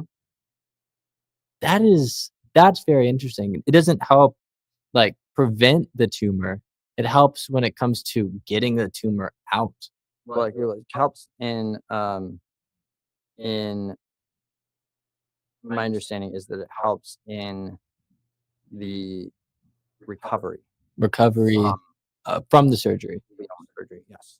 Interesting. Yes. I mean, that would make sense, actually. And the Well, one of the things that I think it was um, anecdotally, I think it was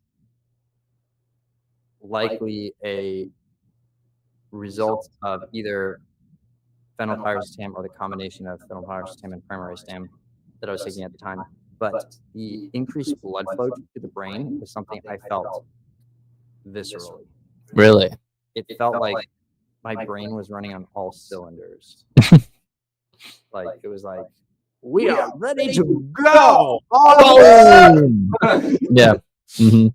um, and like almost to the point of like brain tingling. Dang. Um, but so the cognitive effects, like kind of mentioned earlier, were the memory consolidation and retrieval, as well as focus, attention.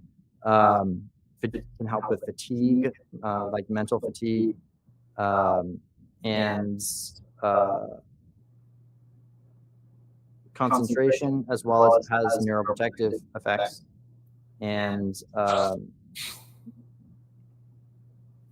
anxiolytic effects, as well as anticonvulsant effects, Mhm. which uh, may reduce your likelihood for anxiety or seizures. Um, and so it's got a very broad range of cognitive effects here. And if we kind of take a look at the mechanisms by which it does that, and specifically kind of the neurotransmitters and neuroreceptors that it interacts with, we can kind of see why it might have some of those uh, Yeah. effects, Mhm. like 'Cause it's its effect on acetylcholine, dopamine, neoepinephrine. Um, nice. the acetylcholine is one that is common to all race cams, as far as I'm aware. Its effect on acetylcholine receptors, almost all of them have some sort of effect on acetylcholine Mhm. receptors. However, this one kind of differs in that, and this is kind of what gives it a stimulant property. It also affects dopamine and neoepinephrine Yeah. receptors. So you can see why that would be like really Mhm. beneficial to motivation and concentration and Yeah. that kind of stuff. You know, what I think is interesting about this is that it's a stimulant and it reduces anxiety. I think that combination is just Yeah, magnifique. most stimulants like will or it can aggravate anxiety. Exactly. Usually it causes the symptoms of anxiety to be worse. But if you can have a heightened mental clarity and motivation for continuing forward while staying calm, that seems like almost like optimal flow experience to me right Mm-hmm. there. When I guess that's kind of why you kind of have to recover from it, which is why you can't take it daily simply because it's too good. Like it had to be nerfed so that we abuse this. Nature had to nerf this molecule. Yeah, pretty much, so that we couldn't take too much advantage of it. What's interesting is that that it could potentially increase the density of your NMDA receptors as well as your AMPA receptors, which are all information transmitting, are involved in the information transmitting and receival process, Oh, and um, fascinating. Yeah, and that's right. thus kind of increase synaptic plasticity through that.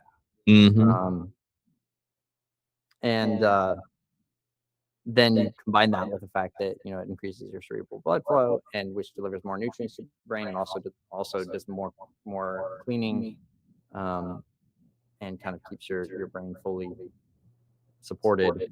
That might account for a lot of its running on all cylinders kind of Mhm. feeling. Um, and another thing that's unique about this particular compound is that, especially given the race dams, which are not always like this, but 100% of it is bioavailable. So it can be absorbed, all of it. Which is crazy. Even with a lot of like pharmaceutical um, kind of commonly taken drugs that have been developed, a lot of them only have 75, 80% bioavailability. Mhm. But this has 100% bioavailability. That's interesting, 'cause I guess that means it can really fully be taken in, like, the full effects of it. Hmm. And I Well, yeah, especially given that it has a really high permeability to the blood-brain barrier on top of it. So it's mm, not just all of it being absorbed; it's crossing the blood-brain barrier too. at an even more increased rate from the other race dams. Yeah, so it's getting that effect sooner and better. Nice. Um, Cool. But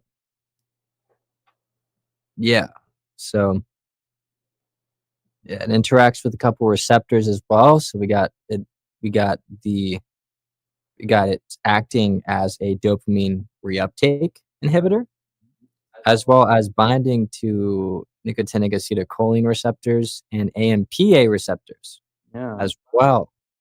So that's pretty nice. What's also interesting to me about this is, first off, it's not metabolized, Mhm. so it comes out in the same form that that went in. Um, and So you can just keep retaking it and taking it. that would involve some processes I don't think many people would be comfortable with. Just pick it out. Pieces. And it's like I was saying, it has a kind of a shorter half-life, like basically 1/4 of a day, Mhm. 5 to 6 hours Yeah. half-life, which means that you have to take it twice a day if you want it to be Oof. um, kind of available during your waking state. Um, and it has looks like it potentially could have effects on the not only the hippocampus but the attention networks of the brain, um, and as well as um, your central executive network Mm. and your default mode networks. Yeah. Um, and it could also potentially be beneficial to things such as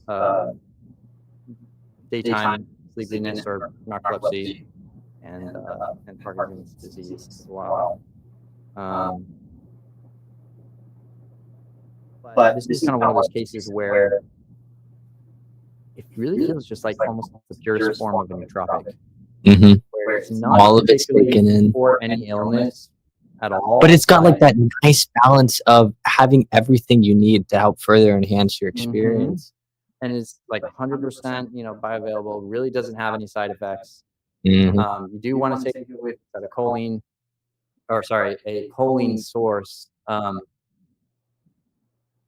because such as alpha GPC or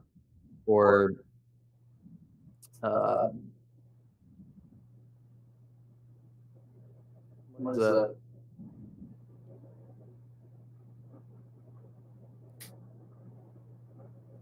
I'm blanking on the more bioavailable one. The nootropic? No, it's a choline source. Anyway, Oh. I'll say it if I remember it. But yeah, take it with a choline source because it does use choline in your brain, which means if you don't have enough choline in your brain for your neuroreceptors to use, then it's going to cause what's known as the acetylcholine headaches. Yeah, dude, those are the worst. Hate them. Are not fun. They just feel like you have a throbbing headache, and Yep. And they go away as soon as you take acetylcholine. So Mhm. it's that's pretty much like the only side effects that have been noticed to come with these. And I mean, I can verify that anecdotally. But one of the interesting things that I found about this particular one, from my own personal experience, was its ability to help me pick out details, Mm. and not just details, but details that I hadn't noticed before or hadn't found the ability to extract, such as harmonies for difficult pieces, for difficult musical pieces. Interesting. It was There were musical elements that literally felt like they were just lifted out of the track on their own, that kind of made themselves apparent in my. I could just kind of see where it was going with it. And Well, if it's expanding attention and arousal states, then that new information or the same is going to be new, encoded in a different way that has more potential. Mhm. And so there are so many new avenues to explore there, even in the same pieces, because of that heightened arousal state and Yeah. pretty much that new perception of receiving that stimuli, which is the music. So Yeah, that's cool. Cool. and it explains why it's helpful for things like learning new skills that are out of your scope of experience. Mhm. Because if it's helping me pick out harmonies from musical pieces that I wasn't able to before, that's probably going to translate to other data as well, meaning that if I'm now studying something like, say, Python, it's going to help me pick out patterns, like those relevant Yeah. patterns and details that make the connections. And so I really am curious as to what the effect on learning new skills specifically is. That would be an Mhm. interesting thing for us to research I'm someday, down for that. to try and determine its exact improvement on people's ability to grasp new topics. Mhm. Its overall ability. Because you can say oh, well, it generally helps, Right. but the actual mechanisms behind what's happening, And there's how lots of it's different forms distributed. of learning. There's refinement of your existing learning. There is, kind of a associational Associated learning. learning. There is a a and there's like a type of learning that involves attempting to grasp something that is well outside of anything that you can Mhm. associate with or that you have experience Yeah. with. And it's a very different kind of approach to it. Mhm. Um, so yeah, that's phenylpyrrostam. Definitely Oh, yeah. recommend looking more into it and its mechanisms. For Super sure. fascinating. The Yes. There's a lot more there, a lot more about the studies that have been done on it, and definitely encourage all of you guys to look into it. Definitely. I'm glad we finished that because my computer is about to die. Yes. should plug it in. Is it? Well, I can't. No, because I'm using both of them, and the thing doesn't work. How much battery do you have? I got like 10 minutes left. I think we're fine. Yeah, about 10 minutes. That's We're chilling. one of the things that I was gonna mention earlier was I really want to try and make a machine learning model that can effectively remove everything from audio that is not the voice itself. Mm, that would be And nice. I've tried several different machine learning models that are supposed to do this task, and they generally do a good job It's all right. of removing reverberations um, and and kind of the noise of surrounding microphones, and they are impressive in that regard. But one thing, they just don't seem as refined as they could be, and they Yeah, don't handle reflections or echoes very very well. well. You And need to get on that for sure. it's like that's something that's very easy to pick out as a human. Yes. Yeah. If there's a voice and then you hear that voice again, or even another voice that you're hearing a lower level of than the primary voice, those are things that are very, very easy for us as humans to distinguish and Mhm. differentiate from. And although we can't tune our brains to just remove it, Yeah. uh, we can very easily separate that stuff and choose to pay attention to one or the other. Mhm. And that is what I feel like those models are missing, is that So, ability to distinguish artifacts in yeah. audio and things that just shouldn't be there. Well, if anyone can do it, you can. That's for sure. Like the audio guy, pretty much. You've saved this podcast Yeah. many times Well, I've had with your work. quite a bit of experience in the past handling audio, and worked in basically every DAW out Mm, there. So yeah. it definitely makes the task a lot easier. And built an entire audio library, Yeah. That as well. That is something else that a universal, all-encompassing, beautiful library. check it out if you are an audio person. Yeah, it's called Waveformer. It's on GitHub. Waveformer. Hey, we formed our wave, ThetaWave. We Formed did it. It's indeed. ours. I don't, that's a weird trending theme throughout my life. Wave. Wave. Yeah. Going through different waves. Riding that theta wave. Oh yeah. Riding different waves, gamma waves even. I'll All take of some of them. the gamma wave. A little Yeah. of the alpha wave. Maybe a delta as well. Dabble. I dabble in many Dabble in different other waves, yeah. different brain states. I concur. Beta waves. Beta waves might be. No, I don't deal with beta waves, only alpha waves. Alpha waves are nice, but only on occasion. You like to limit my experience with Is alpha there a waves. sigma wave? Beta Hope so. waves. I like beta and gamma. I think beta and gamma are cool. Me too. Delta waves, pretty cool. I like delta waves. Yeah. But theta is still my favorite. It is my favorite. Yeah. Beta wave Always be the best. is, I'd say, the most relevant to the things that I like too. Is Mhm. Which is the things that everyone should like. exactly. So they're Everyone all should like like this podcast. Everyone should like I agree. They should. freaking They should. expanding their brain holes. Mhm. Expand those holes Oh, like no one's business. You got it. but you heard it here Live first, people. it. Expand your holes. Heard it here.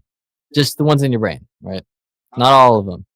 All right. Only specific ones. Actually, I think if you have holes in your brain, you shouldn't expand them. You should get them medically checked out. Mhm. I think that's probably the best advice there. You know, I'm thinking about starting a neuroscience cult called the Order of the Divine Gyrus. Mm, nice. I Yes. like that. I'm thinking it's What if gonna I'm do gonna really start well. a opposing cult called Order of the Divine Lobe. And we can have a holy war. Mm, I like it. Sounds good. And that'll happen on the next podcast. So stay tuned for that. Join your side. Who would you prefer? All right, well, we're gonna cut it off there until well, right before his computer dies on us.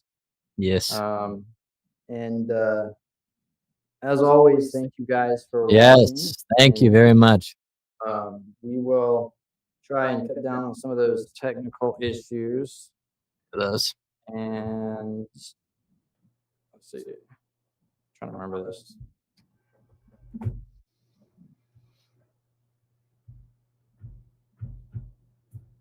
Gotta type in my pin every time I remember connecting. Um,